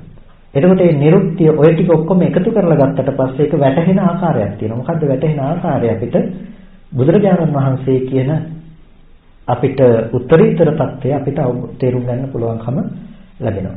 එතකොට සරල වශයෙන්ම කතා කළොත් ඕකට තමයි අර්ථ ධර්ම නිරුක්ති පටිභාන කියලා ওই වචන ටිකේ තේරුම අපිට කතා කරන්න පුළුවන් වෙන්නේ. නමුත් ඕක වෙනමම අපිට කතා කළ යුතු විෂයක්ව තියෙනවා. අර්ථ ධර්ම නිරුක්ති පටිභාන කියන එක අත්ථපටිසම්භිදේ ඥානං ධම්මපටිසම්භිදේ ඥානං නිරුක්ති පටිසම්භිදේ ඥානං පටිභාන පටිසම්භිදේ ඥානං කියලා පටිසම්භිදා මග්ග ප්‍රකරණේ පටිසම්භිදා මග්ගය කියලා මේ කියන්නේ. සිව් පිළිසිඳියාපත් මේ පටිසම්භිදාවන් පිළිබඳව දීර්ඝ ලෙස විග්‍රහයක් කරනවා. එතකොට මේ එකින් එකට ඥානයන් වැඩෙමින් යන ආකාරය වෙනමම විග්‍රහ කරලා තියෙනවා. එතකොට කෙනෙක් අර්ථය දකිනවා, ධර්මයේ දකින කෙනා අර්ථය සහ ධර්මයේ කියන දෙකම දකිනවා, ධර්මයේ දකින කෙනා අර්ථයක් දකිනවා, ධර්මයක් දකිනවා, නිරුක්තියක් දකිනවා, නිරුක්තිය දකින කෙනා අර්ථ ධර්ම නිරුක්තිය සහ පටිභාණය කියන තුනම පටිභාණය ඇති කෙනාට වැටෙන ආකාරයට තේරුම් ගන්න පුළුවන්කම තියෙනවා. එතකොට සිව්පිරිසිඹියාපත් මහරහතන් වහන්සේ නමකට ඕන බසක ඕන වචනයක් කතා කරනකොට ඔය කියන හතර ආකාරයෙන් ධර්මයේ පැහැදිලි කිරීම පිණිස ඇති ශක්්‍යතාවය ගැන අධ්‍යයනය කරනවා. හැබැයි අද ඒ වචනේ තියෙන එක පාවිච්චි කරලා ඒකෙන් උත්සාහවත් වෙනවා හිතුව සංකල්ප දෙන්න නිරුක්ති දෙනවයි කියලා. භව උද්දකලොත් බුද්ධෝ. භවයේ උදුරලා දැම්මහම බුද්ධ වෙනවා. එතකොට කියනවා සම්මා සම්බුද්ධ. සම්මා සං එපා කියපු සං වූ උද්ද. සං වෙලා එකට බැඳිලා තියෙන භවයේ උදුරලා දාපු කෙනා සම්මා සම්බුද්ධ කියලා. දැන් බුද්ධෝ කියන්නේ භවයේ උදුරලා දැම්මොත් අපිත් බුද්ධ වෙනවනේ. ඒ භවයේ දුරු කරාම අපිත් බුද්ධ. හරි ඒක කමක් නැහැ කියමුකෝ ශ්‍රාවක බුද්ධ කියමුකෝ. එතකොට ප්‍රශ්නේ තියෙන අපිත් සංවෙච්ච දේ නෙමෙයි අයින් කරන්න ඔය කියන විදිහට. සං වෙලා බැඳිලා තියෙන දේනේ අපිත් අයින් කරන්නේ. එහෙනම් අපිත් සම්මා සම්බුද්ධනේ කියන විදිහට. කියන්න බෑද? සං වෙලා එකට බැඳිලා තියෙන දේවල් අයින් කරපු නිසා සංමා සම්බුද්ධ කියනවා. සං වෙලා එකට බැඳිලා තියෙන භවයේ උද්ද කරපු උත්මය සම්මා සම්බුද්ධයි කියනවා. එතකොට භවයේ උද්ද කරපුවාම බුද්ධ නම් අපිත් බුද්ධ. ඒක සමත් නැහැ ශාවක බුද්ධ කියලා කෙනෙක් කියනවනේ. එතකොට දැන් අපි බින්ද සං වෙලා තියෙන දේ නෙමෙයි අපිත් බින්දින් ඔය කියන විදිහට සං වෙලා තියෙනවද ඔය කතා කරන ක්‍රමයට ගත්තොත්. එහෙනම් අපි සම්මා සම්බුද්ධයි. එතකොට සම්මා සම්බුදුරජාණන් වහන්සේට වෙනම එකක් අපිට කතා කරන්න වෙනවා නෑ. ඒ නිසා පද බෙදීම සහ නිරුක්ති සැපයීම කියලා කියන්නේ හිතට එන ප්‍රලාපයන් ප්‍රකාශ කිරීම නෙමෙයි. හිතට එන ප්‍රලාපයන් ප්‍රකාශ කිරීම නෙමෙයි කියලා කියන්නේ ඕක පොඩ්ඩක් කරලා බලන්න ඕගොල්ලෝටත් ඔය ඥානෙ හිතක් ඇති වෙනවා. ඇති වෙන පදේට ඕක හැදුන හැටි කියලා බලන්න ගත්තාම මොකද මම ඕක ප්‍රායෝගිකව කරලා බලපින්නවා කියන්නේ මොකද මේ වචනයක් කියපු ගමන් කතාවක් කියන හින්දා අපි බලව මේක මොහොතේ ක්‍රමයේ කියලා. ඉතින් මම ටික කාලයක් මමත් ඕක පුරුදු වුණා.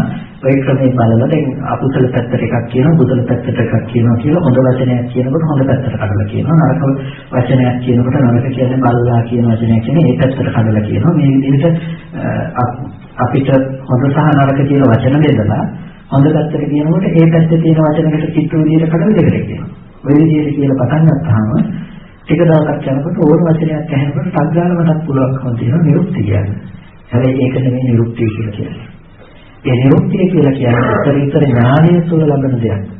නමුත් මේ අසට අහුවෙන පදේ කඩන එකට නෙමෙයි. උපසම්පදා කියලා කියනකොට ඒක ස්වාමීන් වහන්සේම කතා කරන විදිහට උපසම්පජ්ජ විහෙරති කියලා සංග්‍රහල මතක් වෙන්නේ උපසම්පජ්ජ විහෙරති. ඒ උපසම්පදානේ. එළවට කියනවා මේ උපසම්පජ්ජ විහෙරති කියන ඔක්කොම උපසම්පදා තමයි කියනවා. මේ කියන්නේ නියුත් උපසම්පදා. එතකොට විනය පිටකයේ දේශනා කරපු උපසම්පදා භික්ෂුවකගේ සතර පාරාජිකා සංඝාදිතේ සාදියා පත්‍තිතේන ඔය එළඹගෙන වාසය කරන සතර ධ්‍යාන නියුත්තත් අයිති ඔය කියන විදිහට. එහෙම වුණොත් ගියය පාරාජිකා වෙන්න පුළුවන්. ජීවත් වෙන්න. එතකොට ඔන්න ඔය විදිහට අර්ථකථන දීම නිරුක්තිය පරිසංවිදාව නෙමෙයි. ඒක ඊටාම වැරදි දෙයක්. හැබැයි ඒගොල්ලෝ ඒක අර්ථකථනය කරලා සමාජයට පෙන්වන්න හදනවා මේක වෙනම දක්ෂතාවයක් කියලා. නමුත් අර පොඩි කාලේ අර තේකුළු භාෂාව, සීනි භාෂාව කතා කරන්නේ. අන්න ඒ වගේ ඔකත් එක පොඩි දෙයක් විතරයි. ඒක මහා ලොකු දෙයක් නෙමෙයි. මොකද සංපේන්න බෑ. වන්දක සම්බෝල කියන එකක් මට එක්කෙනෙක් කියලා තිබුණා අරලා තියෙනවා. සංබෝල. සං කියලා කියන්නේ 1000 දැවිලි ඇති කරන දේවල්, බෝල කියලා කියන්නේ නිවි නැති කරන දේවල්, පොල් වගේ දේවල් වලින් නිවි නැති කරනවා, ලුණු ඇඹුල් දෙහි වලින් දැවිලි ඇති කරනවා. ඒකට මේ 1000 සහ නිවි නැති කරන සංබෝල කියන එක මේකට පරිච්ඡේදයක් දෙනවා සංවේදී. මේ විදිහට පදකඩන ක්‍රම විරුක්ති පරිසංවිදාව නෙමෙයි. ඒකට විරුක්ති පරිසංවිදාව කියනට වඩා යෝග්‍ය වචනේ තමයි වාචාලකම කියන එක. ඒකට එන්නත් කියන්න පුළුවන් කම් තියෙන්නේ. ඒ විදිහට තියෙන්නේ සමාජයේ අර ඕන චුරාටක් ගන්න අනිත් පැත්තට දෙයක් කියන්නේ. සාමාන්‍ය පුද්ගල චරිත ගැන හොයලා බලනකොට ඒ චරිතවලට ගිහි කාලේ ඒ කියන්නේ අපි ඒක අසු කරන නිසා සමහර දායකයෝ ඒගොල්ලෝගේ ඒ කාලේ ළඟම හිටපු සමහර විට හිතවත් අය අපිත් එක්ක ගන්න නිසා ඔය මනුස්සය ඒ කාලෙත් එහෙම තමයි කියලා ඔය ටික කියන ඉතින් ඒගොල්ලෝ පුරුදු වෙච්ච දෙයක් කාලයක් තිස්සේ.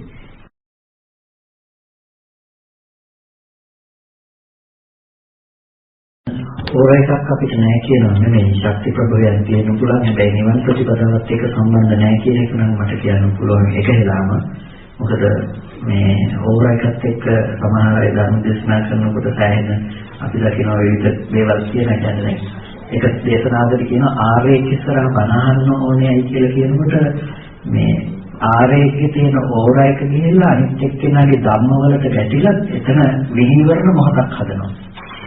දැන් ආර්යගේ තියෙන ඕරක ගිහිල්ලා අනිත් කෙනාගේ මන ධම්මවලට ගැටිලා එතන විනිවරණ මොහොතක් හදලා ආර්ය කියන ධර්මය එයාට ඒකවල තමයි වැටෙන්නේ ගන්න. ඒ නිසා බණ අහනමයි සෝවන් වෙන්න ඕන කියන තර්කය ගොඩනගන අවස්ථාවකුත් මම අහලා තියෙනවා. එතකොට එහෙම කතා කරන ඕර එකක් ගැන ධර්මයේ බුදුරජාණන් වහන්සේ ගොඩක් අපිට දක්වන්නේ නැහැ. එතකොට සුතවන්තෝ සප්පුරික සූත්‍රයේ සුතවන්තෝ කියන මතක සුතවන්ත සූත්‍රයේ බුදුරජාණන් වහන්සේ දේශනා කරනවා මේ පංචපාදානස්කන්ධයේ උදේවැය මානසිකාරය කරන කෙනා සෝතාපට්ටි ඵලේ සාක්ෂාත් කරනවා කියන්නේ. ඒක දැන් මේ තියෙන්නේ මානසිකාරය කළා සෝවාන් වෙනවා කියන හොඳට සූත්‍ර ධර්ම වල විග්‍රහ කරලා තියෙනවානේ. ඒක බණහල විතරයි කියන්න අවශ්‍ය නැහැ. නමුත් ඕරයික පිළිබඳව අපිට ධර්මයේ තුල කොහෙදවත් විග්‍රහ වෙන්නේ නැහැ. ඕරයික පිළිබඳව හේතුව තමයි මේ ලෝකේ බොහෝ දේවල් තිබුණා බාහිර පදාර්ථයන් ගැන බුදුරජාණන් වහන්සේ විවරණයකට ලක් කරන්නේ නැහැ. මොකද මේ පදාර්ථයක් පිළිබඳව විවරණය කිරීම නිවනට උපකාර නොවන නිසා. ඒ නිසා සෙන්සපත් සූත්‍රයේ බුදුරජාණන් වහන්සේ ඇටේලිය පොලිටිකක් අතට අරගෙන දේශනා කරන්නේ මහණෙනි මම මේ ලෝකයේ අවබෝධ කොටගෙන ප්‍රකාශ කරපු දේ තියෙනවා නම් මෙන්න මේ වගේ තාමත් ස්වල්පයක් අවබෝධ කරගෙන ප්‍රකාශ නොකරන දේ මේ මුළු අනේ තියෙන කොළවල වගේ මහ විශාල ප්‍රමාණයක් කියනවා.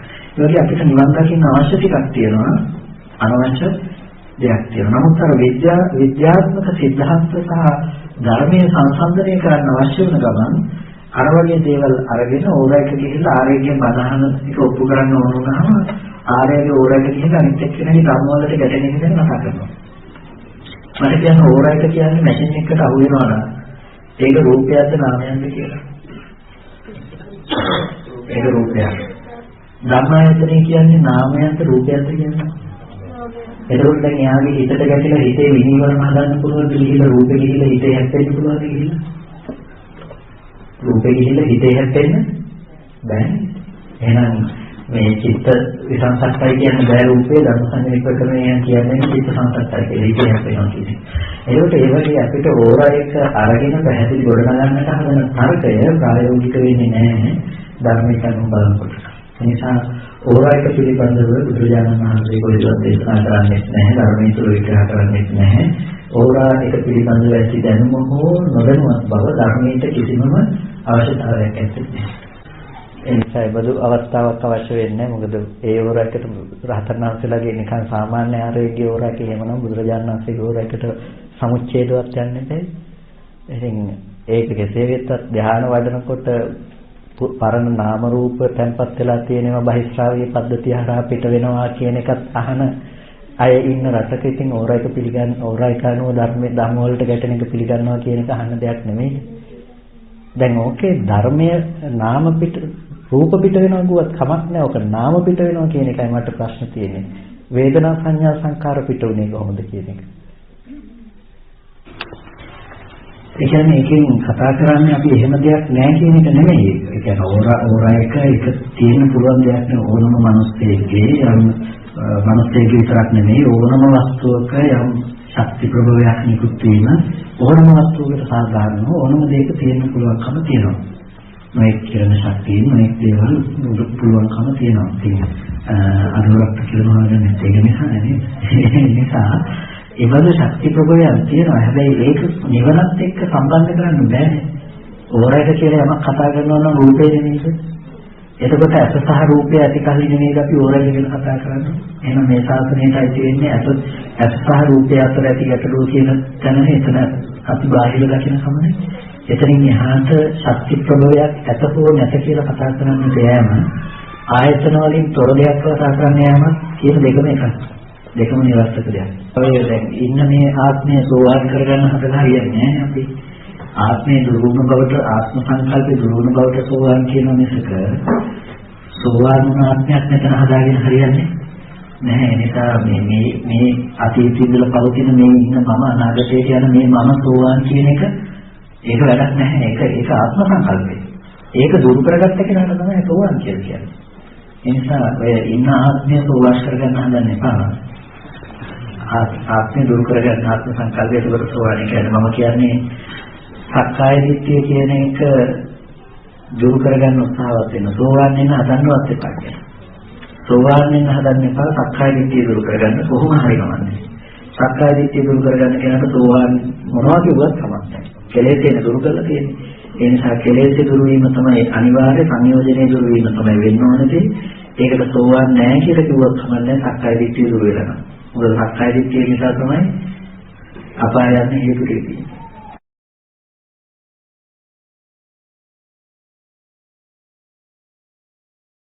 ඒක ඉතාම භයානක වරදක්. මොකද ඒගොල්ලෝ මම කියන්නේ සූත්‍ර පිටකේ පිළිගන්නේ නැහැ කියලා. මොකද අභිධර්මයේ ගැන සඳහන් වෙලා තියෙනවා සූත්‍ර පිටකේ ගොඩක් තියෙනවා.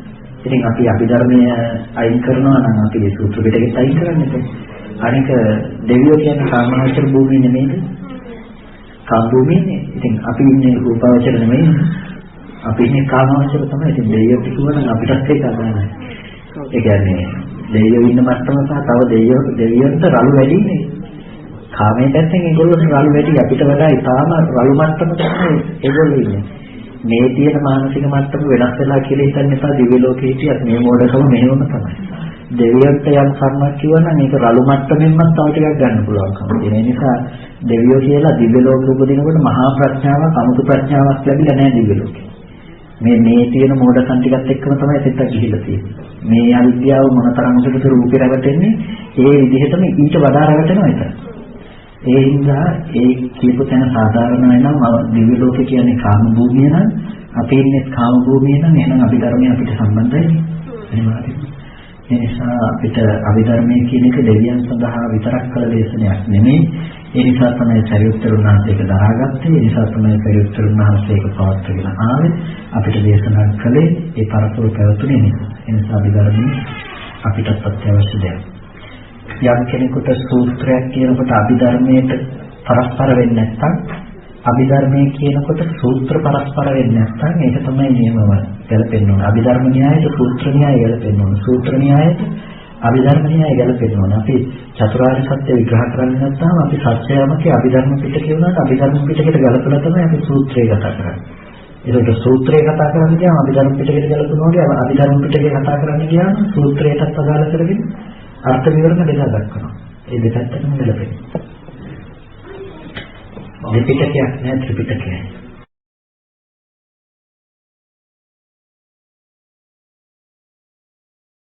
ප්‍රධානම දේ තමයි මම කියන්නේ දෙයක්. කියන්නේ තේරුම් ගන්න පහසු තැන ඉඳලම මම පටන් ගත්තොත් කවුරු හරි අද කාලේ කියන්නේ නම් මෙච්චර කාලයක් මේක වැළලලා ගිහිල්ලා තිබුණේ දැන් මේ අලුතෙන් මතුවනා මේ ධර්ම කියලා කියන්නේ නම් ඔයගොල්ලෝ තේරුම් ගන්න මේක ඒ තරම් හොඳ දෙයක් නෙමෙයි කියලා. එතකොට ආර්ය විද්‍යාවෙන් විතරයි බණ අහලා නිවන් දකින්න පුළුවන් කියලා කෙනෙක් කියනවා නම් දැනගන්න මේ ඉන්නේ වැරදි දෙයක් කියන එක. එතකොට මොකද මෙච්චර කාලයක් මේ ධර්මයේ මාර්ගඵල ලැබපු අය නැහැ කියලා කෙනෙක් කියන්න නම් අපි ලෝකේ ඉන්න ඔක්කොගේම මාර්ගඵල මැන ගියාද ගිහිල්ලා මොකක් හරි හදාගෙන නැහැ. එහෙනම් අපි කොහොමද කියන්නේ මාර්ගඵල ලැබුපු අය හිටියේ නැහැ කියලා? මම ඔබට කියන්නේ මෙච්චර කාලක් මාර්ගඵල මාකට් කළේ නැහැ කවුරුත්. මම මේක ලැබුවා මම මේක ලැබුවා කියලා. මොකද විශ්වනාථරත්න ශික්ෂාපදයක් තියෙන උපසම්පදා හඳුරුවටම යෝපන බිකු අනුපසම්පන්න උත්තරීමනස ධර්මං ආරෝචයේ බෝතස්සේ පාචිත්‍යය කියලා යම් භික්ෂුව අනුපසම්පන්නයෙකුට උත්තරීමනස ධර්මයක් කියනවා නම් පාචිත්‍යපත්‍ය සිද්ධ වෙනවා. බුදුරජාණන් වහන්සේ දේශනා කරනවා මගේ ශ්‍රාවකයෝ ධිට්ඨි සම්පන්න පුද්ගලයේ කියන අදුම සෝවාන් කෙනෙක් දැන කවදාවත් මම පනවපු ශික්ෂාවත් ජීවිත හේතුවෙන් උල්ලංඝනය කරන්නේ නැහැ කියලා. එතකොට හිතන්නකෝ මේ මට්ටම මොකද්ද කියලා. එතකොට දැන් ඔන්න අපිට පේනවා ඒ කතාවක් එනවා නම් ඔයගොල්ලෝ දැනගන්න ඒක වැරදි දෙයක් කියන එක. ඊට පස්සේ පද කඩනවා නම් එක එක හිතපු අර්ථකථන දෙන්න හදනවා නම් චප්පස්සායතන කියන එකට එක්කෙනෙක් අපි අහගෙන කියනවා චප්පස්සායතන කියලා. මේ චක් කියන එක තමයි වැදගත් මාර්ගය. ස්පර්ශ ආයතන 6න් චක් කරගන්න එක තමයි මේ කියන්නේ. දැන් අපි අර කියන්නේ සාමාන්‍ය ලෝකේ චක් කරගන්න. අන්න ඒක ගැන මේ කියන්නේ. එතකොට දැන් මේ ච පස් ආයතන කියන්නේ ස්පර්ශ ආයතන 6 කියන එක. ඊට පස්සේ විකාල භෝජන කියන එක විග්‍රහ කරනවා මනස විකල් කරන භෝජන කියලා. දැන් මනස විකල් කරන භෝජන කියනවා විතරක් නෙමෙයි 12න් පස්සේ කැම කන්න නැති එක ගැන කතා කරන්නේ බමුණු කියනවා. දැන් බුදුරජාණන් වහන්සේ ශික්ෂාපදේ පනවන්නේ මේ බමුණු කතාවකට නෙමෙයි. බුදුරජාණන් වහන්සේ ශික්ෂාපදේ පනවන්නේ නිදාන කතාවක් තියෙනවානේ. යෝපන බික්කු විකාලේ කාදනීයන්වා භෝජනීයන්වා කාදේවා බුද්ධේවා පාචිත්‍යං.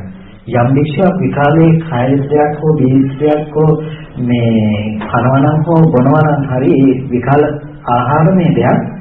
එතකොට ඒ කෙනාට ආපත්‍යක් සිද්ධ වෙනවා. ඒක වරදක් සිද්ධ වෙනවා. එතකොට විකාලය කියන එක ඒ ශික්ෂාපදයේ යටින් විග්‍රහ කරලා තියෙනවා. යාව අරුණුග්ගමනේ ඉඳලා මධ්‍යාහ්නය වෙනකන් කාලේ මධ්‍යාහ්නයෙන් පස්සේ විකාලය කියලා බුදුරජාණන් වහන්සේ මේකට අර්ථකථනය දීලා තියෙනවා.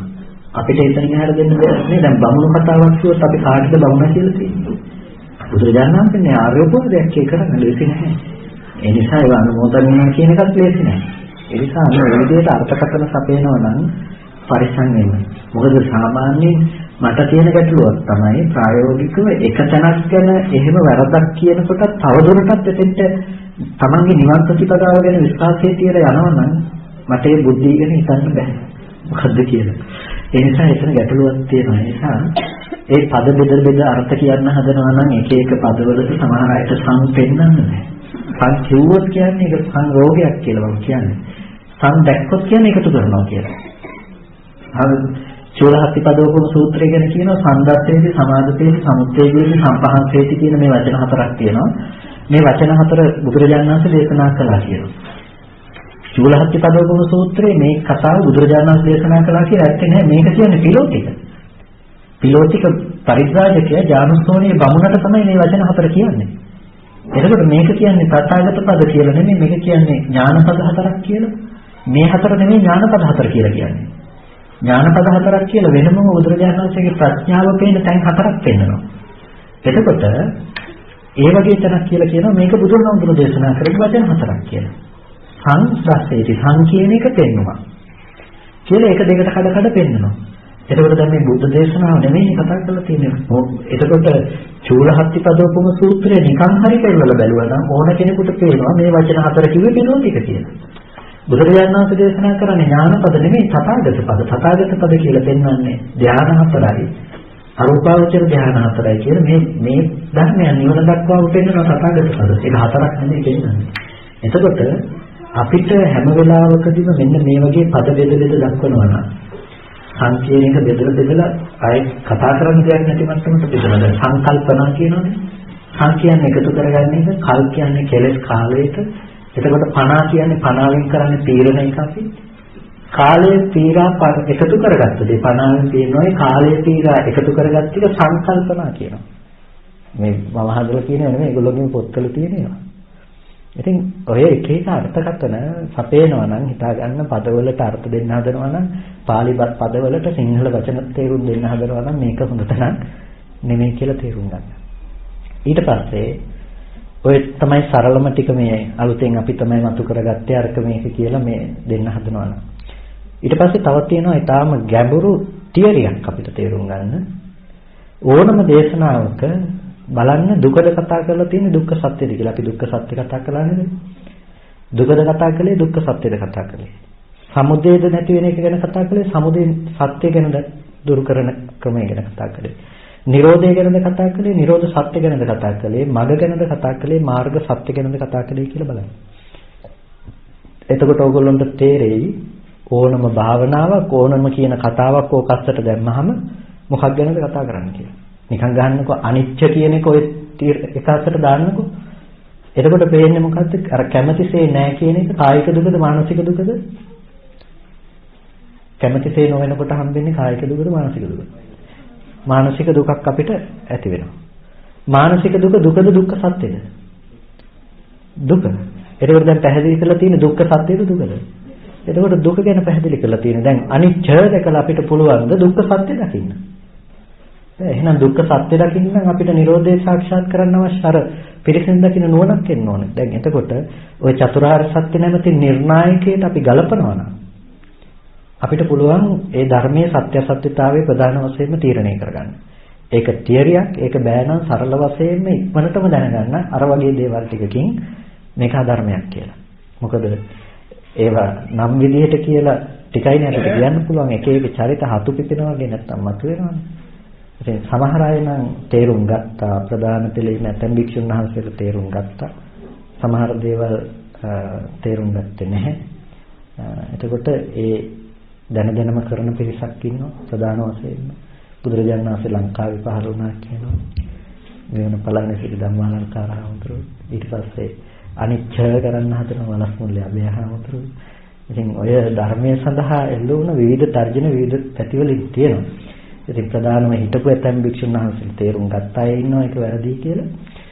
එතකොට මෙන්න මේ විදිහට තියෙන නිසා අපි ටිකක් ඉතින් ඒ වගේ පරිස්සම් වෙන එක නම් ඊටාම වැදගත් වෙනවා. මොකද සමහර වෙලාවට තියරි වලට ගැලපෙන්න පුළුවන්. ඔගොල්ලෝ ඉගෙනගත්ත ක්ෂේත්‍ර වලට ගැලපෙනවා කියලා තේරෙන්න පුළුවන්. දැන් වෛද්‍ය විද්‍යාවට කිට්ටුයි කියලා අපි ඒක වෛද්‍ය විද්‍යාව අනුව කතා කරන්න ගිහිල්ලා බෑ. දැන් අපි හිතමු ඇහි ස්වභාවය ගැන වෛද්‍ය විද්‍යාවත් එක්ක කතා කරන්න ගියොත් මේ කතා කරන එක ඊටාම ගැලපෙන්න පුළුවන්. ඇහැ පෙර නොතිබීම හටගෙන ඉතුරු නැතුව නැති වෙනවා කියන එක මේ මෙතන අපිට ඇති වෙන ධර්මයේ ගැන දැන් අලුතෙන්ම හොයාගත්ත දේත් එක්කත් ගැලපෙනවා. ඒක ඇහැ කියන්නේ වර්ණ සටහනට බිඳිලා නැවත අලුතෙන් එක හදනවා කියන එක මේ මොහොතක් පාස සිද්ධ වෙනවා කියන එක ඒක ඒ පැත්තෙන් තියෙනවා තමයි. හැබැයි ඒක මේ ධර්මයේ තුල කතා කරන එක නෙමෙයි. මොකද ඒක භෞතිකයේ මත පදනම් වෙලා ඒගොල්ලෝ ඒ දේ හොයාගන්නේ. හැබැයි මේ ධහමේ කතා කරන්නේ උතෙන්ට චක්කු විඥානය කියන දේ සම්බන්ධ කරගෙන කතා කරන තැනක් තියෙනවා. යම් වෙලාවක චක්කු සම්පස්සේ චක්කු සම්පස්සජා වේදනාව චක්කු සම්පස්සජා සංඥාව චක්කු විඥානය හටගනී නම් ඇස කියලා කියන්නේ අන්න ඒ වෙලාවට. එතකොට හිතත් යොමු වුණ අවස්ථාවේදී තමයි ඇහැ තියෙන්නේ. හිතත් යොමු වුණ අවස්ථාවේදී තමයි රූපේ තියෙනවා කියන ගණයට යන්නේ. එතකොට ඇහත් නැත්තම් වර්ණ සටහන නැත්තම් එක්ක හිත නැත්තම් රූපේ තියෙනවා කියන්නේත් නැහැ, ඇහැ තියෙනවා කියන්නේත් නැහැ, චක්කු විඥානය තියෙනවා කියන්නේත් නැහැ. එතකොට බාහිර સિદ્ધාන්ත වලට ගැලපෙන්න පුළුවන්. හැබැයි ඒ ටිකට ගැලපලා ධර්මයේ තීරණය කරන්න යන්න එපා. නිවැරදිද වැරදිද කියන එක. මොකද සමහර විට අපි යන්නේ ආත්මවාදයක් කරා වෙන්න පුළුවන්. අනිත් පැත්තේ භෞතිකවාදී පැත්තෙන් ඒකට අපිට දෙන උත්තරේ. ඒ නිසා මම කියන්නේ නම් ඇරිස්ටෝටල් ප්ලේටෝලා ඉන්නේ කෝරක්කත් එකටත් වඩා පල්ලෙහා කියලා මේ දර්ශනේ. ඒ කියන්නේ ඒගොල්ලොත් හිටියේ කාමසුකල්ලිකාණු යෝගයේනේ රූපේ සැප තියනවා මේ පැත්ත නිසා බලනකොට අපිට සැප එනවා කියන වැරදි දෘෂ්ටිය තමයි එයාත් හිටියේ. ඒ නිසා තමයි එයා භෞතිකයේ ගවේෂණය කරන්න පටන් ගත්තේ. හැබැයි කෝරක්කත් ටික හෙව්වේ භෞතිකේ නෙමෙයි. එයා හෙව්වේ ආධ්‍යාත්මිකව දුක නැති කරගන්න. එයා දැක්ක රූපේ කියොත් එහෙම මේක හිතේ තියෙන කැමැත්ත නිසා එයාට දුක එනවා කියලා. එයා ඒ නිසා ප්‍රතිපදාව වරදුනා එයාට. එයා හැදුවේ රූපම නැති කරලා දාන්න. එයා දැනගත්තේ නැහැ රූපම නැති කරලා ඔක කරන්න බෑ කියලා. හැබැයි අරයට වැඩිය ටිකක් ඉහළින් දැනගෙන හිටියා. ඒ නිසා අර සමාන අන්ත දෙකකය එක සමාන ලක්ෂණ පෙන්නනවානේ. සමාන අන්ත දෙකකය එක සමාන ලක්ෂණ පෙන්නනවා. ඒ කියන්නේ අස්මිමානයේ උපරිම තියෙනවා ආජානීය අස්සයටයි සිංහයටයි. ඒ නිසා අකුණක් ගැහුවොත් ආජානීය අස්සය හෙලවෙන්නේ නැහැ. අස්මිමානයේ දුරු කරපු ඉඳ රහතන් වහන්සේ හෙල්ලෙන්නේ නැහැ. හැබැයි මේ අන්ත දෙක දෙපැත්තක් මේ කෙලවරවල් දෙකක්.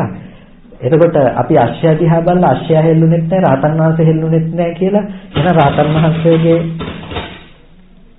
වහන්සේගේ ලක්ෂණ ටික මෙතනක් තියනවා කියලා තීරණයකට බැසගෙන හරියන්නේ නැහැ. ඒ නිසා බටහිර විද්‍යාත්මක સિદ્ધාන්ත අනුව තීරණය කරන්නට යෑම මම දකින්නේ අශ්‍රයත් අකුණට හෙල්ලුන්නේ රහතන් වහන්සේත් හෙල්ලුන්නේ. ඒ නිසා අශ්‍රයද රහත්ය කියලා තීරණය කරන තර්කානුකූල સિદ્ધාන්තය වගේ. ඒක හරියට මෝඩකමක් වෙනවා. ඒ කියන්නේ වඳුරටත් අත් දෙකක් තියෙනවා අපිටත් අත් දෙකක් තියෙනවා අපිටත් කකුල් දෙකක් තියෙනවා වඳුරටත් කකුල් දෙකක් තියෙනවා අපිටත් ඔළුවක් තියෙනවා වඳුරටත් ඔළුවක් තියෙනවා. එහෙනම් මිනිසාද වඳුරාද සමානයි කියලා තර්කයක් ගොඩනගන්න පුළුවන් තර්කානුකූලව. හැබැයි එහෙම ගොඩනගුවා කියලා මිනිස්සයයි වඳුරයි එක්කෙනෙක් නෙමෙයි දෙන්නෙක් ඒක. ඒ නිසා අපිට අර විදිහට වැටෙන්න එපා. අපි ඉගෙනගත්ත સિદ્ધාන්ත වලට ගැලපෙනවා කියලා ධර්මයේ විශ්ලේෂණය කරන්න යන්න. අද ගොඩ දෙනෙක් වරදවා ගන්න තැනක් තමයි Taman ඉගෙනගත්ත સિદ્ધාන්ත ධර්මයට ගැලපෙනකොට මේ දෙක එකයි කියලා හිතාගෙන ධර්මාධ්‍යයනයට නැඹුරු වීම. ඒ නිසා ගොඩ දෙනෙක් අධර්මයට යොමු වීම දකින්න පුළුවන්කම තියෙනවා.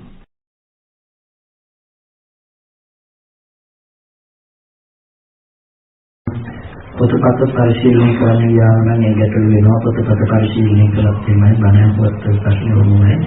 ඒ නිසා හොඳම දේ තමයි ඕන දේශනාවක් කියවුවත් ඕන බණ පොතක් කියවුවත් මූලාශ්‍ර අධ්‍යයනය කියලා කිව්වේ ඒකයි. ත්‍රිපිටකය කියවන තැනට ගන්න. බුදු දහමේ පරිවර්තනය ටිකක් අමාරු වෙයි.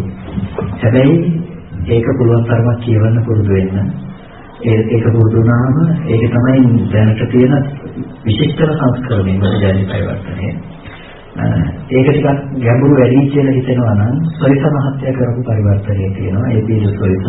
ඒක කියන්නේ මේ සොයිස මහත්ය පරිවර්තනය කළා කියලා නෙමෙයි. ඔකේ නම අල්ලගෙන අපි අර සමහර අය මේ සොයිස කළා කියලා කියනවා.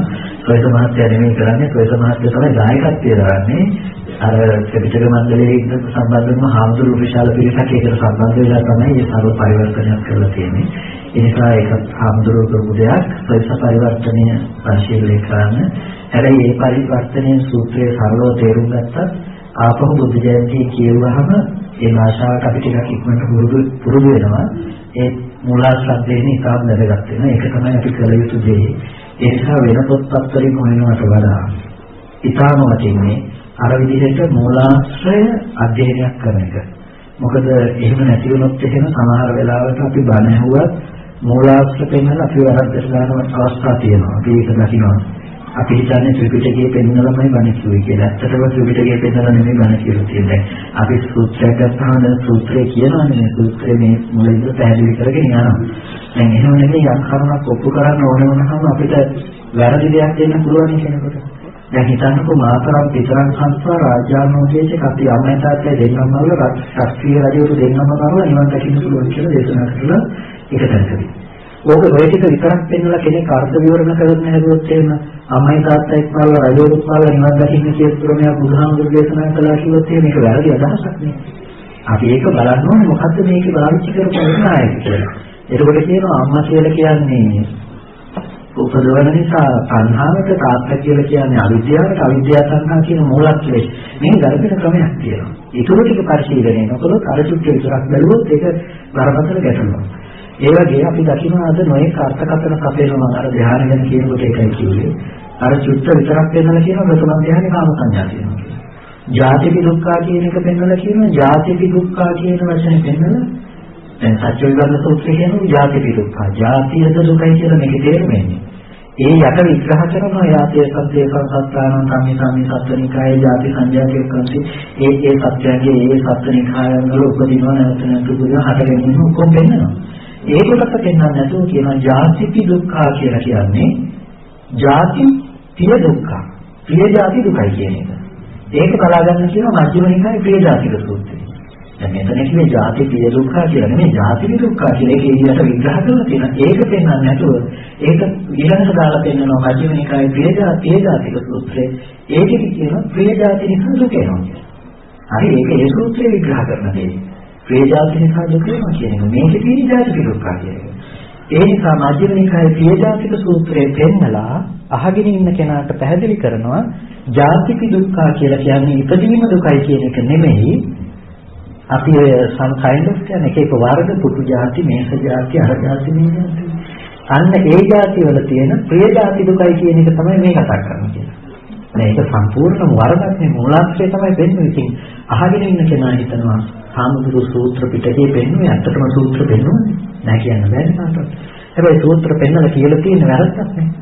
ඒ නිසා අර විදිහේ දෙයක් සිද්ධ වෙන නිසා අපි පොඩ්ඩක් ඕක පෙරලලා කියවල බැලුවොත් අපිට පේනවා ජාතික දුක්ඛ කියන එක විග්‍රහ කරලා තියෙන්නේ කොහොමද ඒකට යටින් කියලා අපිට බලන්න පුළුවන්.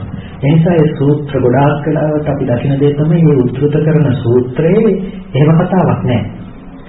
ඒ සූත්‍රයේ තියෙන්නේ වෙනමම කතාවක්. ඒ කතාවල චූටි වචන දෙකක් පෙන්නලා වහලා තියෙනවා. ඒ නිසා ධර්මයේ අධ්‍යයනය කරන කෙනෙක් වැදගත්ම දේ තමයි මේ මූලාශ්‍රය අධ්‍යයනය කරන එක. පස්සේ ප්‍රශ්න කරන එක, ඇයි මේක මෙතන මෙහෙම තියෙනවා නම් මෙහෙම කිව්වේ කියලා ප්‍රශ්න කරන එක සහ ඒ සූත්‍ර ගැන අවබෝධයක් තියෙනකොට අපිට තේරෙනවා කාටද වරදින්නේ කියන එක ගැන. ඒ නිසා ඒ සූත්‍ර අවබෝධය ඉතාම වැදගත් අපිට.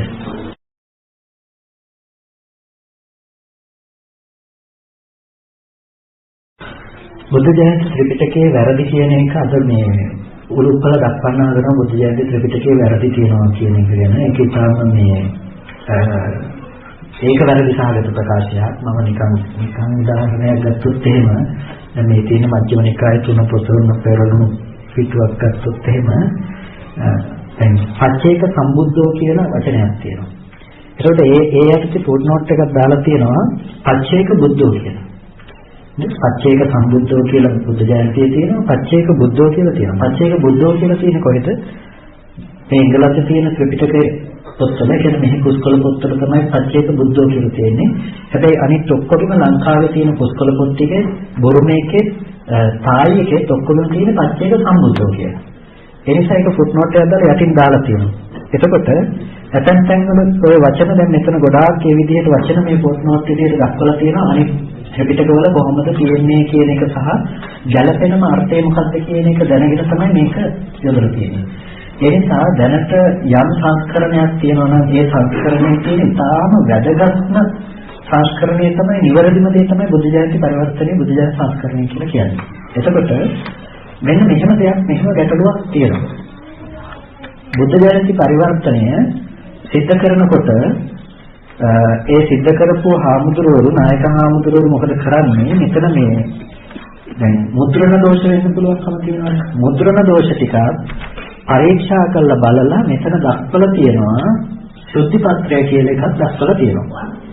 එතකොට පොඩි අවාසනාවකට කෙරමහාමුදුරුව මුද්‍රණය කරනකොට ශුද්ධි පත්‍රය අයින් කරලා දානවා. ඒ නිසා අර සමහර වචන ගිලිනුන දේවල් මේ අලුත් එකට එනකොට මේකට එනකොට ඇවිල්ලා නැතිව තියෙනවා. ඒක හදන්න ගිහින් වරද්දපුවක් තියෙනවා. ස්කෑන් කරලා ගත්ත PDF එක මේ ෆොටෝෂොප් වලින් එඩිට් කරලා දාන්න ගිහිල්ලා එහෙම වැරදුණු තැනුත් තියෙනවා. එතකොට ඒ නිසා තමයි අපි අලුතෙන්ම පහුගිය දවස් වෙනකොට පරණම බුද්ධ ජයන්ති පරිවර්තනය ආපහු ස්කෑන් කරලා අලුතෙන් හදුවා ඔක්කොම. ඒක ටික ආපහු අලුතෙන් කරලා හදුවා. මොකද මේ යන්නේ දැන් අර වැරදි වචන ටිකක් එක්කම කියන්නේ. ඒකෙන් කියන්නේ බුද්ධ ජයන්ති පිටකේ වැරදි කියන නෙමෙයි. අද ඔය මතය කියන්නේ උත්සාහවත් වෙනවා මේ බුද්ධ ජයන්ති පරිවර්තනය කරලා තියෙන්නේ විශේෂයෙන් නිවන පලානේ ශ්‍රී ධර්මාලංකාර කියන කෙනා. මේ සුද්ධ කරපු එක බලාගෙනලු මේ පරිවර්තනය කරලා තියෙන්නේ කියලා. එතකොට සුද්ධ කරපු පරිවර්තනය බලාගෙන කියන්නේ එංගලන්තයේ තියෙන පුස්කොළ පොත් ටික පරිවර්තනය කරනවා ඉංග්‍රීසියට පාලි ටෙක්ස්ට් සොසයිටි එකේ PTS සංස්කරණය. ඒකෙදී ඒ සංස්කරණයේදී ඉංග්‍රීසි ට්‍රාන්ස්ලේෂන් එක විතරක් නෙමෙයි කරන්නේ ඉංග්‍රීසියට අකුරෙන් පාලියට ලියනවා මෙහි තියෙන විදිහට ඒවා මේ සුතන් ඒකන් සමයන් බලවා කියලා ලියනවා. ඒකත් මේකට පාවිච්චි කරන්නේ මේ පාලියක තමයි සුද්ධ කරන්නේ. එතකොට දැන් මේගොල්ලෝ කරන චෝදනාව තමයි අර ට්‍රාන්ස්ලේෂන් එකට අනුව කරලා තියෙනවා. දැන් උදාහරණයක් ඒගොල්ලෝ දක්වනවා මජ්ක්‍ධිමා පටිපදා තියෙනවානේ. මජ්ක්‍ධිමා පටිපදා කියලා වචනයක් තියෙනවා. ඕක ඉංග්‍රීසියෙන් කියනකොට මෙදිපාත් මිදුලේ කියන මොකක් හරි එකක් තියෙනවා. ඒකට දැන් ඔය අනුව අපේ තිබ්බලු ඒ ඉංග්‍රීසියෙන් කියපු එක දිහා බලාගෙන නැද මාර්ගය කියලා මධ්‍යම ප්‍රතිපදාව කියලා තිබ්බලු. ඒක වැරදිලු. ඒක එන්න ඕනේ මජ්ක්‍ධිමා පටිපදාව. දැන් ඒක වැරදි කියලා ඒගොල්ලෝ හරි ගන්නන්නේ එහෙම මජ්ක්‍ධිමා පටිපදා. මත් වෙන එක එපා කියන ප්‍රතිපදාව තමයි මජ්ක්‍ධිමා ප්‍රතිපදා. එතකොට මේ දැන් අන්ත දෙක දුරු කරලා නැද මාර්ගයට එනවා කියන එක ගැන නෙමෙයි ඒගොල්ලෝ දෙන්න හදන්නේ. එතකොට දැන් ඒගොල්ලෝ ගොඩනගන්නේ අර සුද්ධ කරපු පරිවර්තනයෙන් තමයි මේක පරිවර්තනය කළා කියලා. නමුත් එහෙම දෙයක් නෙමෙයි මෙතනදී සිද්ධ වෙලා තියෙන්නේ. මේක තමයි දැනට ලෝකයේ මේ සම්බන්ධව තියෙන විශිෂ්ටතම සංස්කරණය සහ පරිවර්තනයේ බුද්ධ ජයන්ති පරිවර්තනය. ඒක ඉතාමත් විශිෂ්ට ලෙසම සංස්කරණය කරපු පරිවර්තනයක්. අටුවා ටීකා ටිප්පණි හැමදේම පරිශීලනය කළා. ඒ එකකටවත් ප්‍රතිවිරුද්ධ නොවන විදිහට ඒ පෙළ වෙනස් නොකළ තිබුණ පෙළම දක්වලා තියෙනවා. දැන් ඒගොල්ලෝ ගොඩනගන මතයක් තමයි එංගලන්තයේ හරි ත්‍රිපිටකයේ තියෙන ලංකාවේ තියෙන ත්‍රිපිටකේ වැරදි කියන්නේ. ඒක දැන් මට තියෙන ප්‍රශ්නය තමයි සුද්ධ මොනතරම් බුද්ධිමත් මිනිස්සුද කියන්නේ. සුද්ධ ලංකාවට ගිහිල්ලා තියෙන තේපොල් රබර් හොයන්න නෙමෙයි. මේගොල්ලෝ කියන විදිහට. සුද්ධ මෙහි ඉඳලා පාළි ඉගෙනගෙන ත්‍රිපිටකය ඉගෙනගෙන වැරදි ත්‍රිපිටකය පුස්කොළ පොත්වල ලියන්න ඉගෙනගෙන ලංකාවට ගිහිල්ලා වැරදි පුස්කොළ පොත්වල වැරදි ත්‍රිපිටකය ලියලා එහි හංගලා තියලා එහි තිබුණ හරි ත්‍රිපිටකය කියවලා හැමතැනින්ම හොරකම් කරගෙන එංගලන්තයට ගියලා කෞතුකාගාරේ තියාගෙන මේ මියුසියම් එකේ බකින්හම් පැලස් එකේ ওই ටැංකිය එක තියාගෙන හොරෙන් බලනවා. දැන් කොහෙන් අතේ මොනතරම් ප්‍රායෝගිකද කියලා හිතන්නේ මේ සාමාන්‍යයෙන් කොහොමද ඒගොල්ලෝ හරියට වැරදිද තේරුවේ කියලා. ඉතින් අන්න ඒ වගේ තාමත් ප්‍රාථමික මතවාද තමයි ඉදිරිපත් කරන්නේ මේක තියෙන හරි ත්‍රිපිටකයේ ඒක තියෙන එක වැරදි කියන්නේ. ඉතින් ඒක හරිම භයානක තත්ත්වයක්. මොකද ඒගොල්ලෝ දැනටත් අපේ ව්‍යාකරණ පොතක් තියෙන සද්දනීතිපකරණය කියලා. පාලි ව්‍යාකරණ පොතක්. ඒක අපේ සාම්ප්‍රදායික ව්‍යාකරණය. සද්දනීතිපකරණය දැන් ඒගොල්ලෝ පද කඩන්නේ කොහොමද කියලා කාට හරි ප්‍රශ්නයක් අහන්න පුළුවන් පාලි පද කොහොමද ඔහොම කඩන්නේ කියලා. ඒගොල්ලෝ ඒකට කරේ මොකද්ද? සද්දනීතිපකරණ කියන ව්‍යාකරණ පොත අස්සට මුදල් දීලා කවුරු හරි යොදවල ඒක අස්සට දැම්ම එක එක කරුණු ටිකක් මේ මෑත කාලේ ඉතිරි වෙච්ච සිද්ධියක්. ඒකල එළියට දැම්ම මෙන්න මේකට අනුව තමයි අපි පද කඩන්නේ කියලා. දැන් අපි ළඟ තියෙන සද්දනීතිපකරණය සහ පුස්කොළ පොතෙන් ලියුවොත් මේ සද්දනීතිපකරණය ඔය කතන්දර එකක්වත් නැහැ. හැබැයි අපේ මිනිස්සු යන්නේ නැහැ නේ පුස්කොළ පොත කියවල සද්දනීතිපකරණය බලන්න. ඒගොල්ලෝ හිතනවා පද කඩන පොත මෙන්න මේක තමයි මේ අනුව තමයි පද කඩන්නේ අනිත් ඒවා ඔක්කොම එක බොදු සාහඳුරු ලියපුවා මොනවා හරි කතාවක් කියලා වහලා. ඕකම ත්‍රිපිටකයට කළොත් මේ නවත්තනකට ලංකාවේ තනින්තන ප්‍රදර්ශනය කර යනවා මෙන්න අපි ගෙනාව හරි ත්‍රිපිටකය කියලා. ඔය විදිහටම ත්‍රිපිටකය ලියුවොත් ඒගොල්ලෝ කියන්නේ ඒගොල්ලෝ කියන මතවාද තියෙන ඔක්කොම ත්‍රිපිටකයේ හරි ත්‍රිපිටකේ මෙහෙන් ගෙනිච්ච කියලා. අර වැරදි ටිකම එළියට දැම්මොත් මොකද වෙන්නේ? ඉතින් ඒක හරි භයානක තත්ත්වයක් අදත් තියෙනවා. ඉතින් ඒ සඳහා නීතිය ක්‍රියාත්මක වීම ඒ ආයතනයේ ඉතාම දුර්වල මට්ටමක තියෙනවා. ඉතින් ඒ නිසා ලොකු ප්‍රශ්නයක් ඉතින් අතේ තියෙනවා. කොටිම බුද්ධ ජයන්ති පරිවර්තනයේ කිසිම වරදක් නැත්තේ නේද තමයි නිවැරදි පරිවර්තනය. මම ඒකෙන් කියන්නේ යම් තැන්වල මේ මුද්‍රණ දෝෂ නැහැ කියන එක නෙමෙයි. මුද්‍රණ දෝෂ තියෙනවා අපිටත් හසු වෙලා තියෙනවා. අපි ඒවා ලකුණු කරලා වෙනම ආරම්භ තියාගෙන තියෙනවා. සමහර තැන් තියෙන ඡේද පොඩ්ඩක් මාරු වෙච්ච තැන් තියෙනවා. අපි ඒ ඡේද ලකුණු කරලා තියෙනවා. ඊළඟ සංශෝධනයකට යනකොට ඒව නැවත නිවැරදි වෙන්න සකස් වෙන්න ඕනේ කියන එක. ඒකනේ අපිට හිතු විදිහට මට වැරදි කියලා හිතන කියලා සංශෝධනය නොවේ යුතුයි. යම් විදිහකින් මේක විද්වත් මණ්ඩලයක් කරා සාකච්ඡා වෙලා සංශෝධනය වෙන්න ඕනේ. ඒ නායක හමුදුරු ත්‍රිපිටකේ පරිවර්තනය කළේ හරියම කල්පනාවෙන් අපිට කියනවා ඒ පරිවර්තන මණ්ඩලයේ ඉන්න හමුදුරු කෙනෙක් ඒ කාලේ ඒ කටයුතු කරගෙන කරපු හමුදුරු කෙනෙක් කියනවා හරිම කොච්චර කල්පනාවෙන් මේක කළේ කියනවනම් සමහර වචන දවස් 3ක් විතර සාකච්ඡා කළා. කියන එක වචනයක දවස් 3ක් විතර මේ මණ්ඩලයේ තර්ක විතර්ක වාද විවාද පොත්පත් වලින් කරුණු දෙවෝ කියනවා. පపంచ සංස්ථා සමුදාචරන්ති කියන වචනයට අර්ථ දක්වන්න ගියාම දවස් 3ක් හරියටම මේ වචන සාකච්ඡා කරලා මේකට තියෙන තේරුම මොකක්ද කියන්නේ. ඒ සාකච්ඡා කරලා අන්තිමේටම ආපු තීරණය තමයි මේකේ එන ගැඹුරු අර්ථය වෙන සිංහල වචන වලින් විතරක් කියන්න බෑ. ඒ නිසා මේකේ තියෙන සංස්කෘත පිළියෙතම මේක එක පාළි නැත්නම් සංස්කෘත පිළියෙතම කියලා තියෙනවා කියලා තමයි තීරණය කරන්නේ. එච්චර කල්පනාවෙන් තමයි මේ දේවල් කළේ. ඒක සුදුසුකමට අර්ථ විවරණයක් ගන්න පුළුවන් විදිහට ඒක තිබ්බා. ඉතින් ඒක නොසුදුසුකම් අර්ථ විවරණය කරන්න ගියාට පස්සේ අර ඡය පස්සායතන ස්පර්ශායතන 6 කියන එකට චක් කරගත්තා වගේ තේරුම් දෙනවා. ඉතින් මේ කියන්නේ ඒක ත්‍රිපිටකයට වැරදිව නෙමෙයි බලන අයට වැරදිච්ච එකක් තමයි තියෙන්නේ.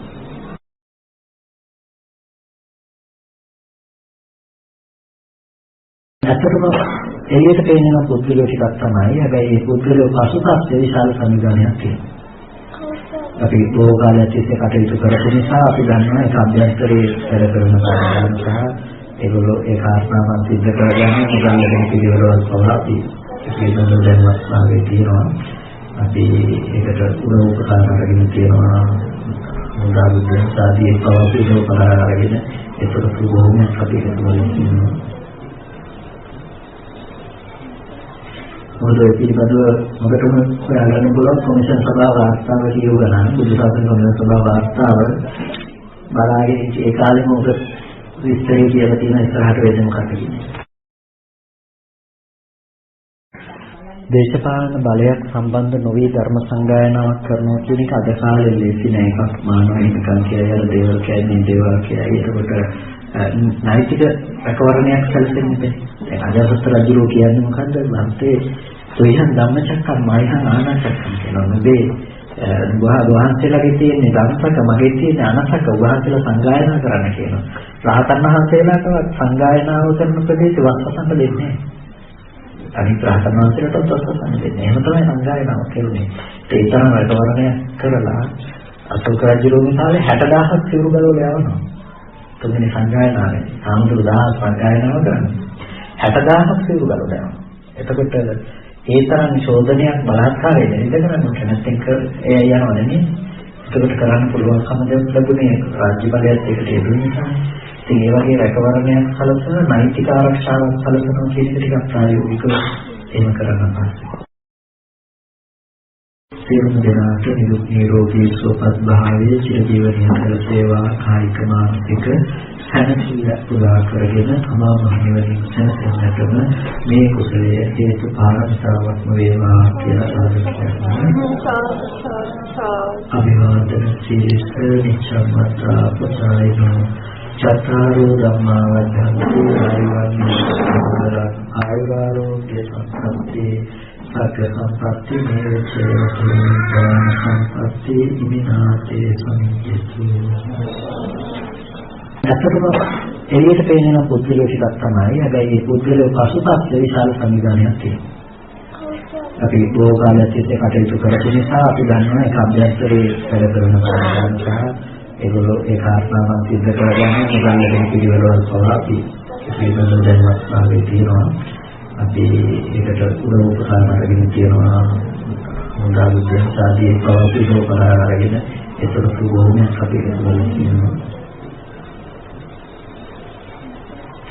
මොකද ඒ පිළිබඳව හොඳටම හොයාගන්න පුළුවන් කොමිෂන් සභාව වාර්තාව කියවගන්න. විද්‍යාසාර කොමිෂන් සභාව වාර්තාව බලාගෙන ඒ කාලෙම ඔබ විස්තරය කියලා තියෙන ඉස්සරහට වෙන්නේ මොකක්ද කියන්නේ. සර්විලේෂන් අපි මාතෘකාවේ පුරුදු තමයි. ඒකද න්‍යාය විහිරෙනවා නෙමෙයි න්‍යාය විහි කරනවා සහ න්‍යාය ප්‍රමෝට් කරන්න අවශ්‍ය වෙනම බලවේගයක් තියෙනවා. සමහර වෙලාවට කැඩිලා ආපු ආහඳුරු ඉන්නවා ඒ තැන්වලින් ආපු අය ඒ ආපු ආහඳුරු අපිට එක්ක කියනවා සාමාන්‍යව අපි දැනවත් කවුරුත් එහෙම නැහැ නමුත් පුදුමාකාර විදිහට අසාධාරණව සම්බන්ධ වෙනවා කියලා හිතේ. දැන් මම කියන්නේ නේද වැරදි දෙයක් කියනකොට නායකයෝ විදිහට ඇවිල්ලා ඒක ප්‍රොමෝට් කරන්න උදව් කරනකොට සමාජගත වෙන්නේ මොකද වැරදි දෙයක්.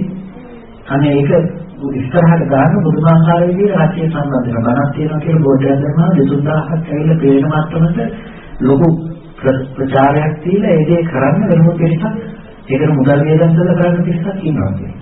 ඒක ඒගොල්ලෝ කියලා නෙමෙයි නායකයෝ විදිහට ඇවිල්ලා හැබැයි ගැටලුව තියෙන්නේ එයා හඳුරු නිවැරදි වෙලා නිවැරදි දේ කියන්නේ ගත්ත විතරයි අර කරපු දේවල් ඔක්කොම අර දීපු ප්‍රතික්‍රිය එහෙම හදාගෙන.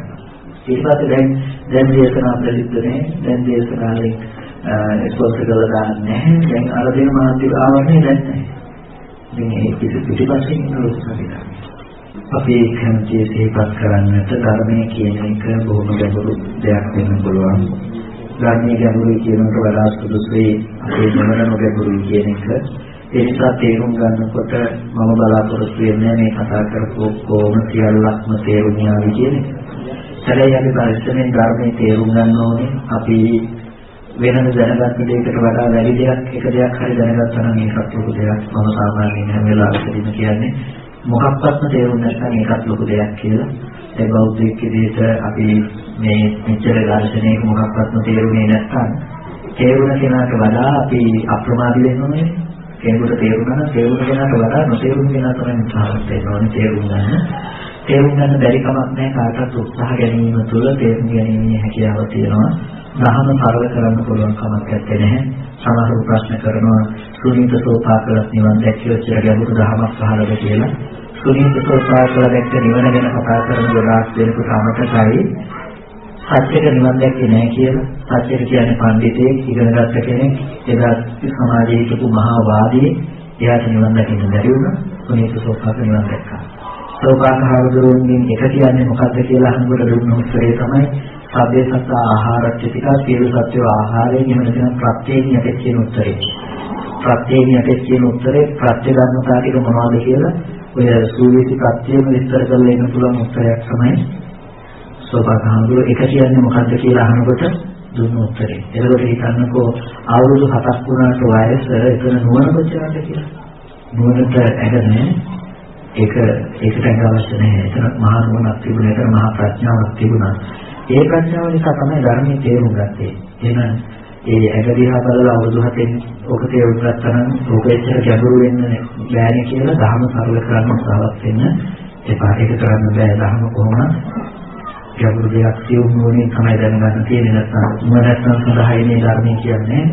ඒ නිසා කවුරුත් අප්‍රමාදී වෙන්න අපි බණ දැනගෙන ඉපදුණා නෙමෙයි මම කියන්නේ නේද කියලා හරි බණ අහලා මේක ටිකක් හිතට දියුණු කරන්න පටන් අරගෙන තමයි අපි මේක තේරුම් ගත්තේ. ඒ නිසා කාටවත් බැරි කමක් නැහැ.